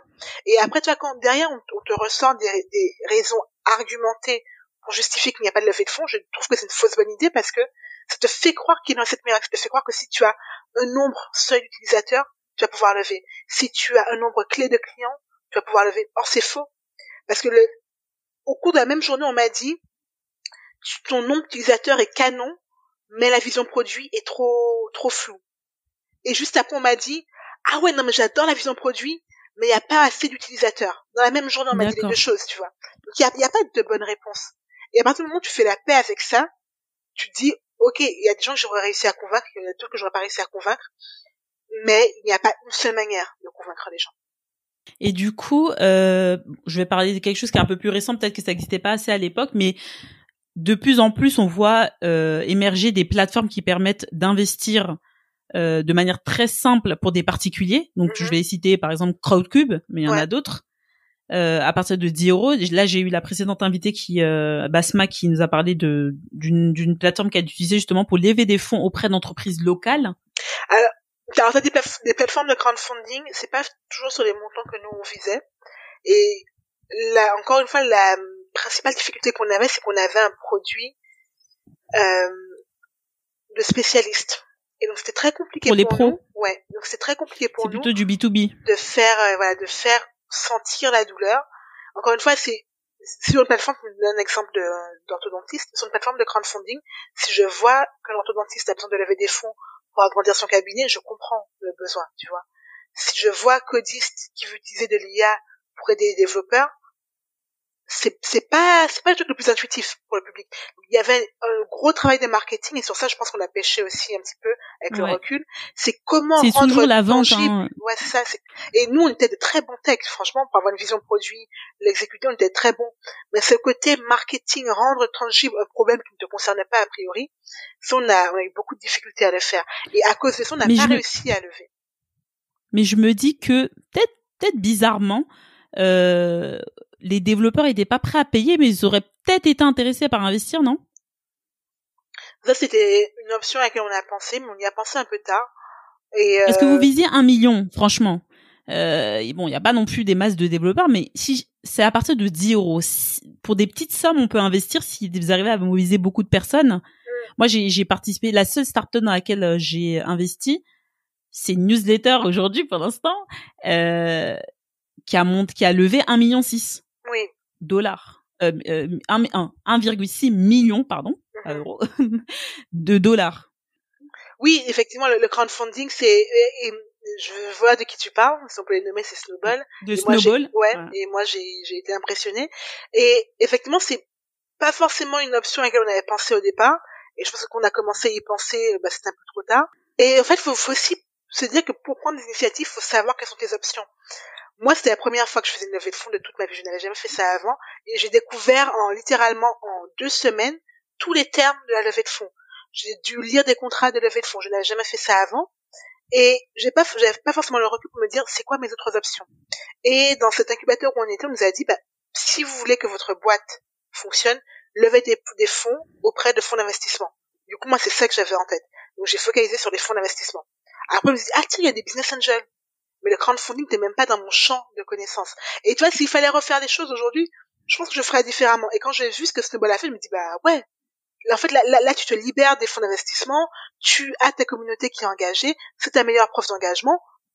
Il n'y a rien à dire, en fait. Exactement. Mais, c'est ça, enfin, quand tu maîtrises le marketing, c'est un gros avantage. Donc c'est pas que le produit était pas bon, que c'était pas le bon timing. Je pense que votre initiative, si demain il y a quelqu'un qui veut financer, ça pourrait marcher toujours. Franchement, je trouve que c'est juste génial. T'as très bien expliqué ce dont il en ressort. Mais ouais, en fait, ça me fait penser comme en France, on est beaucoup sur la culture de l'immobilier, donc on pense pas qu'il y a d'autres alternatives pour investir. C'est pour ça que j'ai créé le guide de l'investisseuse par Noir à Vin pour montrer toutes les possibilités que moi je connais. Donc il y a plein d'autres manières de faire. Ça c'est sur la partie investissement, mais comme dans ton école, on t'avait appris qu'il fallait trouver un grand groupe pour être cadre, passer manager, etc. Il y a d'autres options, mais c'est sûr que si tu n'as pas la palette ou au minimum une petite palette des options possibles, tu peux pas le faire. Mais je pense vraiment que ça aurait pu marcher. Et puis parce que lui, il a levé parce qu'il avait déjà créé une communauté. Donc ça, c'est la partie marketing. Ils savent très bien faire ça, créer une communauté. Toi, on t'a dit en plus, en particulier, de lever des fonds auprès de fonds d'investissement. Donc c'est très particulier les fonds d'investissement. Parce que c'est des structures, c'est des entreprises, et eux ils cherchent à faire de l'argent, à maximiser, etc. Et effectivement ils savent que c'est risqué. Après il y a la partie aussi business angel, où là c'est des personnes qui sont assez fortunées, qui des fois ont des fonds d'investissement mais qui peuvent investir en leur nom propre. Et après t'as la love money, t'as plein de manières d'articuler ça. Et oui, moi je pense que vous auriez pu les lever les 1 million, mais bon c'est vrai que avec toutes les contraintes derrière. On n'a plus de rémunération, on doit payer des gens, on doit développer le produit. Il y a plein de choses. Quand on est chef d'entreprise, il y a tellement de casquettes à maîtriser que on a la tête dans le guidon, et on vous a dit faites comme ça, vous avez suivi, et puis c'est un apprentissage aussi. Donc je pense que ton cofondateur aussi, il avait jamais levé de fonds. Jamais. Ouais, nous, on était de bons techs. Il y a 2 novices sur cette partie. Oui, on était 2 novices, pas de profil commercial. Et ça, pour moi, c'est extrêmement important. C'est un truc que si c'est l'une des leçons que j'ai retenues, c'est à un moment, il faut te vendre. Et te vendre, c'est pas par les fonctionnalités. Il faut parler au cœur des gens, tu vois. Et ça, je l'avais jamais fait avant. Donc, encore une fois, j'ai appris sur le tas. Je ne suis pas une experte dans le domaine. Je m'en tire mieux que ce que je ne faisais avant. Donc j'ai progressé. Mais il y a des gens dont c'est vraiment le métier. Et pour moi, c'est une compétence qui est indispensable. Et aussi dur que ça a été, parce que quand même, après 2 ans et demi où tu essaies de lever des fonds, on te dit non, tu dois finalement prendre la décision de fermer ton entreprise, tu en ressors en te disant, j'ai tout foiré en fait. J'ai tout foiré, je suis passée à côté, je me suis plantée. Alors, et moi, c'est le bilan que t'as fait avec ton associé? Ah, mais sur le coup, non, c'était plutôt personnel, c'est mon ressenti. Donc sur le coup, j'avais un sentiment de déception par rapport à moi-même qui était énorme. Parce qu'il faut bien te dire que dans toute ma vie, c'était ma première expérience d'échec. Quoi que j'ai voulu tenter avant, tu vois, genre, avec un effort suffisant, j'y arrivais. Et là, je me suis dit, j'y ai mis tout mon effort, toute mon énergie, toute ma volonté, tout mon amour, et j'ai pas réussi. Qu'est-ce qui s'est passé? Et je devais gérer ça et c'était un autre travail de deuil à faire encore. Et je dirais que sur le coup, c'était compliqué à digérer, ça demande forcément un travail et tous les gens. Mais c'est normal que c'est compliqué, que ce soit compliqué à digérer. Attends, c'est toutes tes tripes que t'as mis dedans, ton temps, c'est du stress aussi. Énormément. À mon dos, à la fin normal. De ces 2 ans, mon dos était défoncé. Wow. J'ai dû faire des sessions de chiropractie, d'ostéopathie. Ah non, mais en termes de tension, oh là là, c'était terrible. C'était terrible. Et toi, quand j'en parle avec d'autres fondatrices qui ont dû arrêter leur entreprise, je sais que c'est pas un sentiment qui m'est propre, c'est quelque chose qui revient, c'est-à-dire ce sentiment d'échec. Il faut passer par là, il faut pas s'y arrêter. Parce que, toi là, je t'en parle tranquillement avec le recul, j'étais pas aussi sereine sur le moment, mais avec le recul, je me rends bien compte de l'expérience formidable que ça a été. De la manière dont Parce que là, vous avez fermé en quelle année? On a décidé de fermer l'an dernier, donc en 2021. Ah ouais, donc c'est encore récent, hein. Ouais, on a officiellement, alors là, j'ai reçu les papiers de liquidation il y a 2 semaines.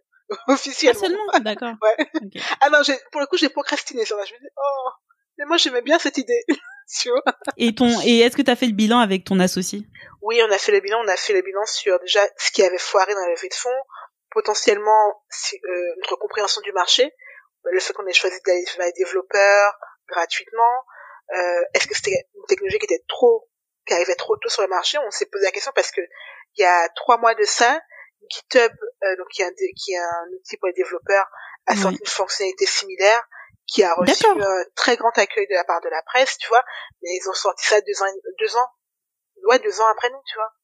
2 ans et demi. Mais parfois c'est une question de timing, malheureusement. Le timing, ça compte aussi, en fait. Bien sûr. Il faut acculturer les gens et il faut bien se dire que la puissance de GitHub n'a rien à voir avec la nôtre. Nous, on était 2. Ils font des milliards chaque année en chiffre d'affaires. C'est pas la même chose. Je savais pas du tout. Je pensais que c'était juste une plateforme justement pour les développeurs, mais j'avais pas bien compris. C'est aussi une marketplace derrière. Ils ont plein d'outils à côté.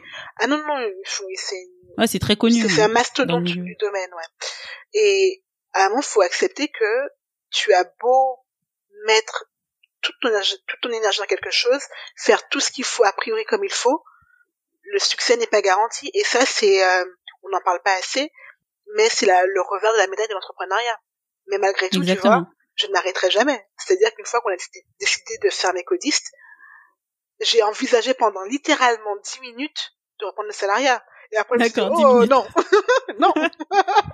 C'est vrai que quand on goûte à l'entrepreneuriat, c'est compliqué de revenir en arrière, en fait.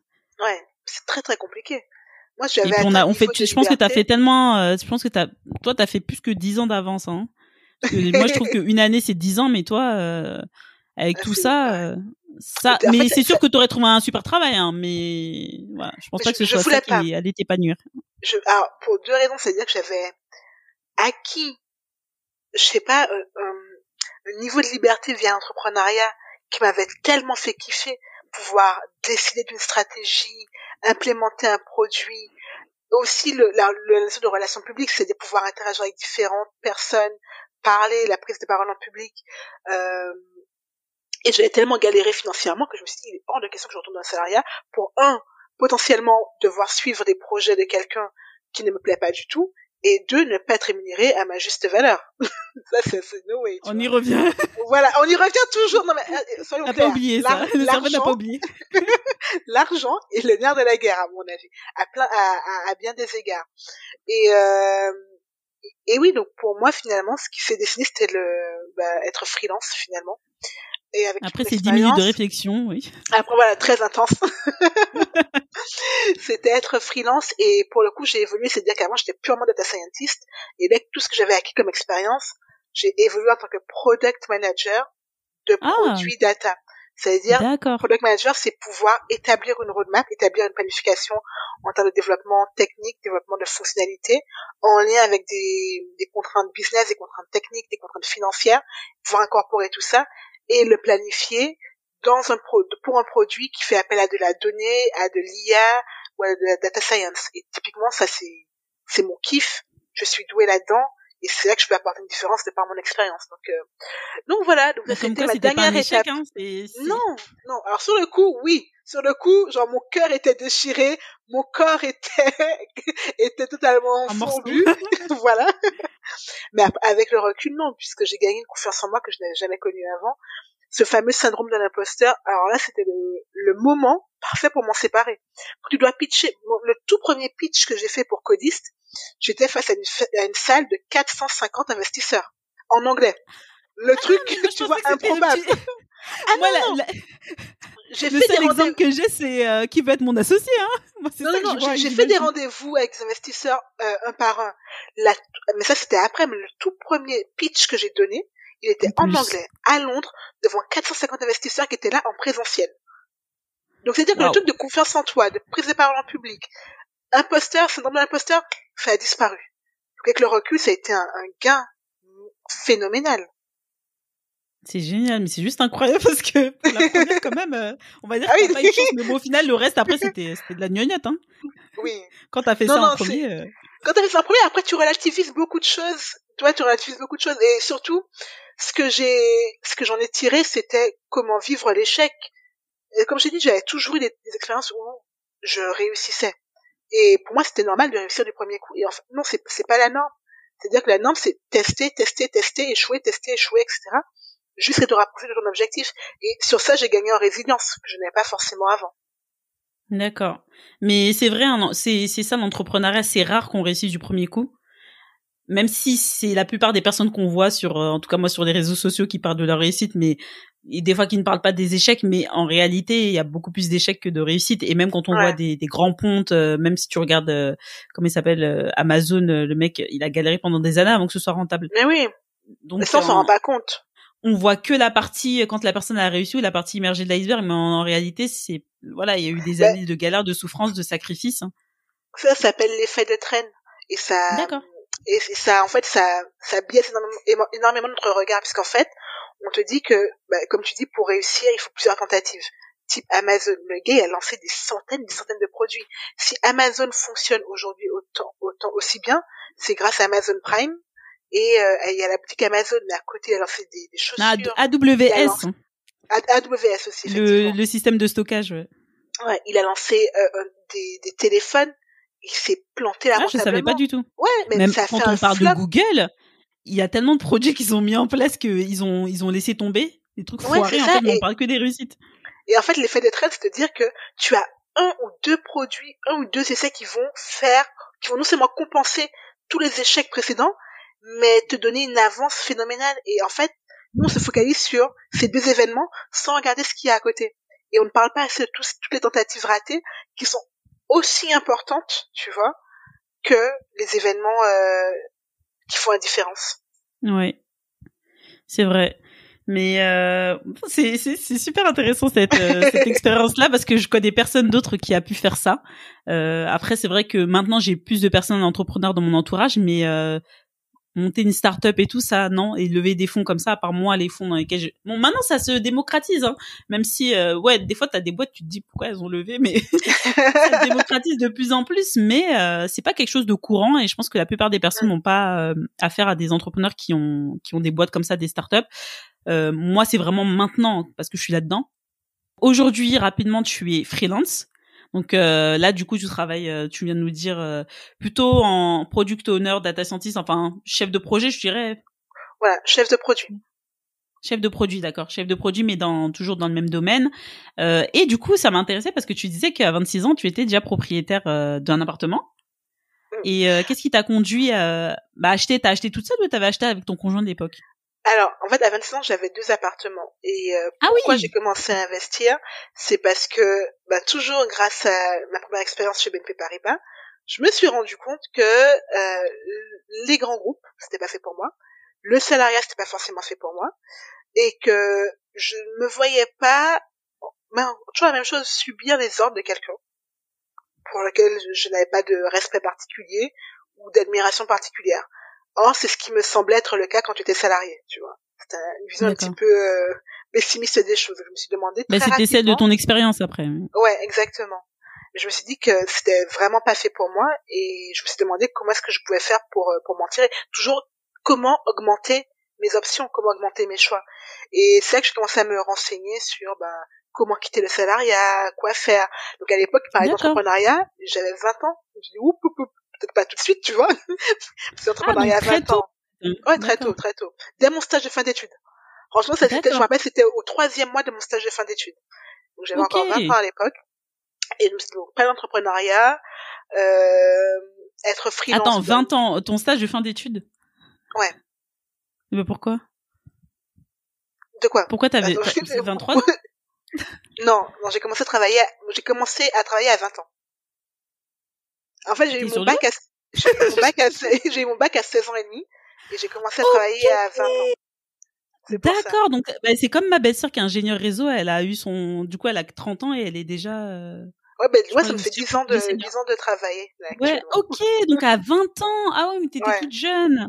Toute petite. Ah c'est peut-être pour ça qu'ils voulaient mal te payer en fait, parce que t'étais trop jeune. No way. Non mais des fois ils te sortent ça oui, non mais non, j'ai déjà entendu. Genre l'excuse de l'âge, ça marche tellement pas avec moi, les gens, j'ai pas. T'as le poste mais t'es trop jeune. Oui, mais j'ai le poste, même si la personne d'avant a 40 ans ou 50 ans, c'est le même poste quoi. C'est pas mon problème, j'ai les compétences et je fais le taf, donc vous me payez. D'accord. Peut-être que ça a joué un petit peu. Et donc du coup, donc j'avais encore 20 ans, j'étais au 3e mois de mon stage de fin d'études, je me suis dit mais comment faire, tu vois. Donc pas l'entrepreneuriat, pas le freelance parce que ça me faisait peur d'être à mon compte en fait, de chercher des clients toute seule à l'époque, voilà.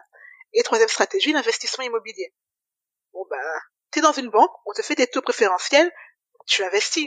Du coup, je me rappelle, dès que j'ai signé mon CDI, donc j'ai fini mon stage de fin d'études, j'ai signé mon CDI juste avant de terminer mon stage, un mois avant de terminer mon stage. Et dès que mon CDI a commencé, une semaine après, j'avais rendez-vous avec la banque pour prendre mon premier prêt immobilier. Waouh, mais c'était direct. J'attends pas. Mais toi, t'étais au taquet, mais de toute façon, t'étais prête, en fait. T'attendais juste le papier, le sésame CDI. Ah non, voilà. Je commençais, j'ai déjà repéré des biens et tout. Et ça, c'était pour faire de la location. L'investissement locatif. Investissement locatif, voilà. Et parce qu'à l'époque, j'étais hébergée à titre gratuit. D'accord. En Ile-de-France, donc du coup, j'ai pas besoin de payer de loyer. Tout bénef. Et, tout bénef, ouais. Et donc, du coup, j'ai acheté un bien sur plan, donc, ce qu'on appelle la VFA, vente en état de futur achèvement. Et donc voilà, donc j'ai loué mon premier bien, j'avais 21 ans ou 22 ans, tant que ça soit fini, les travaux. Et après, j'ai acheté ma résidence principale, avec mon partenaire de l'époque, que j'ai remis en location. Et après, j'ai continué à investir à partir de là. Principalement en immobilier. Tant que j'étais salarié de banque, j'ai saigné leur taux. Les emprunts. je ne perds pas une seule goutte, les gens. J'adore. Donc du coup, t'avais ton salaire, mais t'avais des revenus locatifs, et après, t'as eu ta résidence principale, et t'as continué sur l'immobilier. Alors j'ai fait un calcul particulier, c'est-à-dire que j'ai pas cherché à obtenir des cash flows avec mes locations. Donc, je voulais pas augmenter mes revenus. J'avais un niveau de vie qui me convenait parfaitement à l'époque, tu vois. Par contre, je m'étais dit que moi, mes investissements, je les fais pour pouvoir me barrer à 35 ans. Donc en fait, j'ai plaqué tous mes prêts pour qu'ils se terminent à mes 35 ans, tu vois. Ok. Ah, donc, mais j'ai pas fait de... Ouais, je vois, j'imagine le niveau de réflexion. Ok, donc en fait, t'avais calculé qu'il faut que t'aies fini de rembourser à 35 ans. Si je veux avoir, à l'époque, je m'étais dit le SMIC, mais là, j'ai un peu augmenté. Donc, si je veux avoir 1800 € de revenus qui me tombent tous les mois, il faut que pour mes 35 ans, tous mes crédits soient remboursés et que ce soit que du cash qui rentre dans ma poche. Et donc, j'ai fait tous mes investissements en pensant à ça, en fait. Donc, j'ai pas suivi les conseils qu'on donne habituellement de faire les crédits le plus long possible, parce que moi, je m'en fichais d'avoir du cash flow, j'avais un revenu qui me convenait, tu vois. Par contre, je voulais être sûre d'avoir ma rente immobilière à 35 ans. Mais est-ce que les loyers remboursaient complètement le crédit? Pas entièrement. Il y a un bien où je dois avancer 100 € de ma poche. D'accord. Ce qui, tu vois, encore une fois, là, c'est vraiment des calculs personnels. Quand je fais les calculs, je me dis, ok, ça me fait, entre guillemets, un effort de 100 €. D'épargne, ouais, de 100 €. Voilà, mais le gain que j'ai derrière est tel que, à 35 ans, je suis libre, tu vois. Je peux dire fuck à n'importe qui. Ouais, mais c'est parce que t'as pas fait des gros prêts et que toi, t'avais un autre objectif, c'était de pouvoir racheter ton futur temps, en fait. Voilà, exactement. Moi, j'ai toujours valorisé ma liberté. Donc, du coup, je me dis, s'il faut que je réduise un petit peu mon niveau de vie, sachant que, comme je t'ai dit, j'étais hébergée à titre gratuit à l'époque. C'est-à-dire que j'avais 2008 de salaire que pour ma pomme. Donc, s'il faut que je paye 100 €. D'accord. C'est pas grave. Ah ouais, c'est rien. C'est comme un Fire, mais un Fire pas sans galère, sans. Exactement. Il est bien. Sans devoir faire le budget. Ah non, pas mal. Ouais. Moi, c'est ce que je suis en train de réfléchir à faire maintenant pour mes 45 ans plutôt. De pouvoir me dégager une certaine somme et pouvoir passer à minima à temps partiel, tu vois. Mais toi, tu l'avais déjà l'idée avant, quoi. C'est juste génial. Mais en fait, comme j'ai dit, moi, j'aime vraiment une vie. Je rêve d'une vie plutôt où j'aurais le minimum de contraintes. Je me dis, mais pouvoir faire ce que je veux de mon temps, pour moi, ça c'est la liberté suprême, en fait. Et ne pas être soumise à des injonctions qui ne sont pas liées, parce que je me suis rendu compte, donc ça c'était avec BNP, que je devais me plier aux injonctions d'autres personnes, encore une fois que je ne respectais pas forcément et que je n'étais pas forcément d'accord, juste je n'avais pas le choix parce qu'il fallait que je touche mon salaire. Et parce qu'il faut que je touche mon salaire, pour moi, plus le temps passe, moins cette raison est suffisante, en fait. Et donc, t'as dit que t'avais investi dans l'immobilier. Ce que j'ai pas dit dans ta présentation, c'est que tu es la cofondatrice de Femmes Riches. De Femmes Riches. Femmes Riches, c'est une communauté de femmes principalement à qui ton associé et toi, Vanessa, vous faites de l'éducation financière. Exactement. Pour devenir des femmes riches. Exactement. Et du coup, j'imagine que tu fais pas que de l'investissement en immobilier. Non, après en fait, j'ai diversifié mes investissements puisque j'ai commencé avec ça. Forcément, c'est là que tu as l'effet levier le plus intéressant. Mais après, ça a été des assurances-vie, plus généralement la bourse et plus récemment les cryptos. Parce qu'au bout d'un moment, des placements financiers aussi. Voilà, parce qu'au bout d'un moment, l'immobilier c'est cool, mais t'as un taux d'endettement à ne pas dépasser, et donc t'as beau aller voir les banques, on te dit bah non madame, c'est plus possible. D'autant plus que j'étais entrepreneur. Et c'est pas diversifié aussi. Et c'est pas diversifié. En plus j'étais entrepreneur, donc les prêts aux entrepreneurs c'est extrêmement compliqué. Et c'est vrai qu'à un moment, faut bien te dire que quand t'as un investissement, c'est quand même cool si tu peux le toucher quand tu veux. Alors, revendre un immeuble, c'est pas très simple, tu vois. Il faut des liquidités. C'est pas très liquide, voilà, l'immobilier. C'est pas très du tout liquide. même. C'est très concentré. Le risque est concentré. Et avec le recul, je me dis que j'ai bien fait de diversifier puisque, typiquement, je connais pas mal de gens qui ont investi en immobilier, majoritairement, et qui faisaient de l'immobilier courte durée, type Airbnb, et qui, avec le Covid, ont été pris à la gorge, tu vois, parce qu'il n'y a plus aucune location. Et c'est là que tu te dis, ben, en fait, ta stratégie financière, il faut la penser pour, entre guillemets, le pire des cas. Dans le pire des cas, si ce marché-là se casse la figure, qu'est-ce qui m'arrive, tu vois? C'est exactement ce que je dis tout le temps à ma communauté, de diversifier, et que tout placement, tout investissement est risqué, y compris l'immobilier. Oui. Parce que les gens, on a l'impression de croire que l'immobilier, ça fait que monter, qu'il n'y a pas de risque. Et j'ai dit, il y a plein de personnes qui se sont retrouvées en galère. J'écoutais même des podcasts en 2020 sans pouvoir louer leurs biens. J'ai même des amis dans ce cas-là. Ça fait mal. Et surtout quand t'as fondé ta stratégie d'investissement que sur l'immobilier, et que t'as tous les étudiants qui retournent vivre chez papa-maman, ou t'as eu les sociétés aussi, eux, ils devaient quand même payer les loyers, mais enfin, c'était une grosse galère. Et je pense que là, les gens, j'espère qu'ils se sont rendus compte que il faut diversifier. En fait, c'est bien d'investir, mais il n'y a rien qui est sûr. Un investissement n'est pas sûr. Même l'immobilier qui est vanté sur tous les toits, tu vois. Non, il n'y a rien de sûr. Tout investissement qui propose une rentabilité comporte des risques. Il faut jamais faire les choses faut faire les choses avec parcimonie, diversifier. Et c'est pour ça que moi aussi, je dis, en termes de diversification, ça passe aussi par les revenus classiques. Pour moi aussi, certes, on a le CDI en France, situation confortable. Vous n'allez pas être riche avec ça. Diversifier, créer des side business qui vous demandent plus ou moins de temps. Faites de l'argent, créer de la valeur. Ça va aussi vous enrichir personnellement. Voilà, tout ça permet. Et en fait, d'avoir un side business peut-être à côté qui va te permettre d'épargner plus, et tu prends ton salaire, t'en fais ce que tu veux, c'est génial. Toi, ce que t'as fait, c'est que tes loyers, pratiquement à 100% remboursaient l'emprunt, donc tu t'enrichissais avec de l'actif. De l'autre côté, t'avais ton salaire et tu payais pas de logement. Ben voilà, t'as pu profiter, investir, et y a pas une seule situation possible, en fait. Non. Et il y a tellement de cas particuliers que je trouve dangereux de suivre à l'aveugle les conseils qu'on donne sur YouTube ou Internet, ou même en formation immobilière typiquement, parce qu'il faut bien se dire que chacun aura des horizons de temps, des objectifs financiers différents. Donc ce qui marchera pour quelqu'un ne marchera pas forcément pour vous, et avoir le recul nécessaire pour se rendre compte de ça est essentiel pour ne pas faire des choix qui sont contre-indiqués pour ta situation en particulier. Toi, tu vois, t'es parti beaucoup sur l'immobilier parce que t'avais une situation particulière en tant que salarié d'une banque, donc avec des avantages. Je rajouterais que t'es sur un métier où il y a une forte demande, où c'est pas compliqué de trouver un job. Du tout. Tu vois, c'est pas le cas pour tout le monde. Moi, je savais très bien que dans le métier dans lequel je suis, je trouve un job facilement. Même là, je me fais recruter encore, je suis obligée de bloquer des numéros. Mais je sais que je suis en position de force par rapport aux entreprises. Mais pour autant, je suis pas du genre à faire des choses dans l'extrême. Je suis assez raisonnée de ce côté-là. Oui, effectivement, ça peut marcher pour quelqu'un, mais c'est pas parce que la personne a fait comme ça qu'il faut faire exactement comme ça. On peut faire de l'investissement locatif avec 2 biens, avec un bien. On n'est pas obligé d'acheter 40 biens comme on peut le voir dans certaines pubs YouTube et aller vivre sur un bateau, enfin louer un bateau à Dubaï pour faire sa promotion. Il y a d'autres possibilités et je trouve que les gens sont assez impatients aussi. Je pense que c'est pour ça. Sont impatients et d'un côté t'as l'impatience de vouloir faire vite. Et d'un autre côté, t'as des gens qui veulent faire vite et s'ils font pas vite, ils font rien. Ouais. Au final, il reste c'était statu quo. Et ça marche pas comme ça l'argent en fait. Enfin, si tu as comme ambition de te construire une fortune sur le long terme, aller vite n'est pas forcément la meilleure chose à faire. Voilà, et comme disait Warren Buffett sur la stratégie d'investissement passif, pourquoi tout le monde fait pas ça alors que apparemment c'est ça qu'il faut faire, mais pourquoi tout le monde fait pas ça? Parce qu'on aime. Il disait mais parce que parce qu'il disait personne ne veut devenir riche lentement. Ouais. Et c'est vrai. Ouais. Non mais c'est vrai, je fais de la passion. Si on te dit pendant 30 ans tu récupères ton capital, ouais mais non, moi je le veux demain. Du coup tu vas faire du all-in sur des cryptos et quand ça s'effondre, tu pleures aussi très fort quoi. Et là, ça fait mal, voilà. Donc, il faut faire moins attention à ces décisions. D'accord. Je te remercie, Maëlysa. Je voulais juste savoir une petite curiosité. Moi, je suis très curieuse. Quels sont tes prochains projets, là?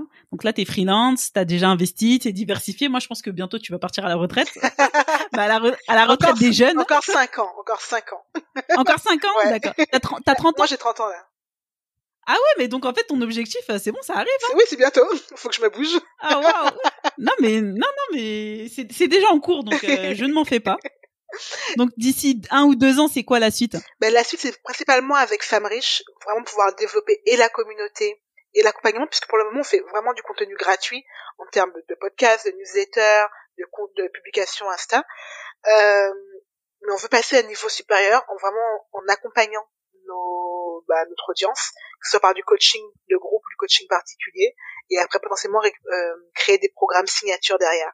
Mais ça prend du temps à mettre en place et d'où mon besoin de liberté financière, c'est pouvoir me dire à un moment je peux être à temps complet sur ça, tu vois. Vraiment y mettre tout mon énergie. Un autre projet au service des femmes. Bah oui. Voilà, on est dans l'une des investisseuses, on peut pas finir mieux que ça. Merci beaucoup Maëlysa, on a passé beaucoup de temps parce que nous on a parlé avant de commencer à enregistrer. Vraiment, c'était une super rencontre. En plus t'es tout le temps souriante et tout. Je m'éclate avec toi. J'espère qu'on pourra réaliser des projets ensemble ou qu'on continuera de se suivre. Merci à toi. Profite bien du soleil de la Guadeloupe. Et ici il fait terne déjà. L'automne arrive à grands pas. C'est déprimant. J'ai hâte de partir. Vitamine D obligatoire, tu vois, pour tenir le coup. Ah, mais grave. Vitamine C et tout. Mais moi, il me faut du soleil.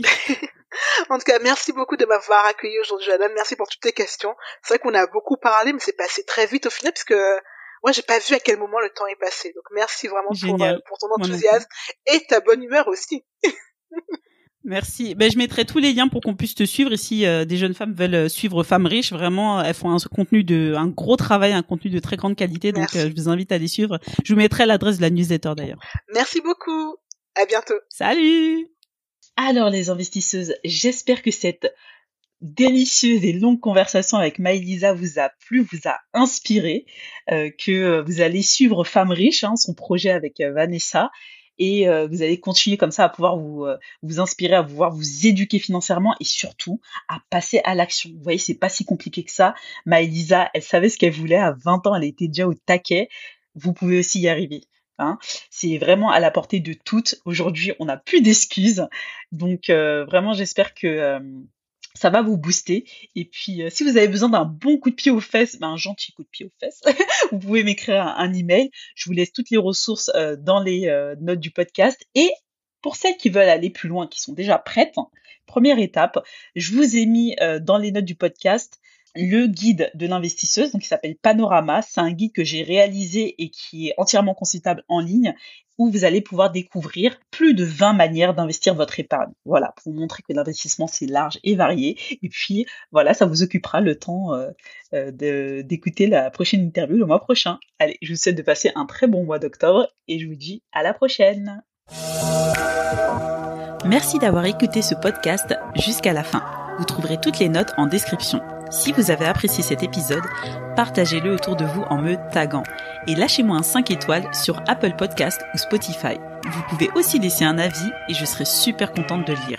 Vous aiderez ainsi le podcast à être bien référencé et que plus de personnes puissent le découvrir.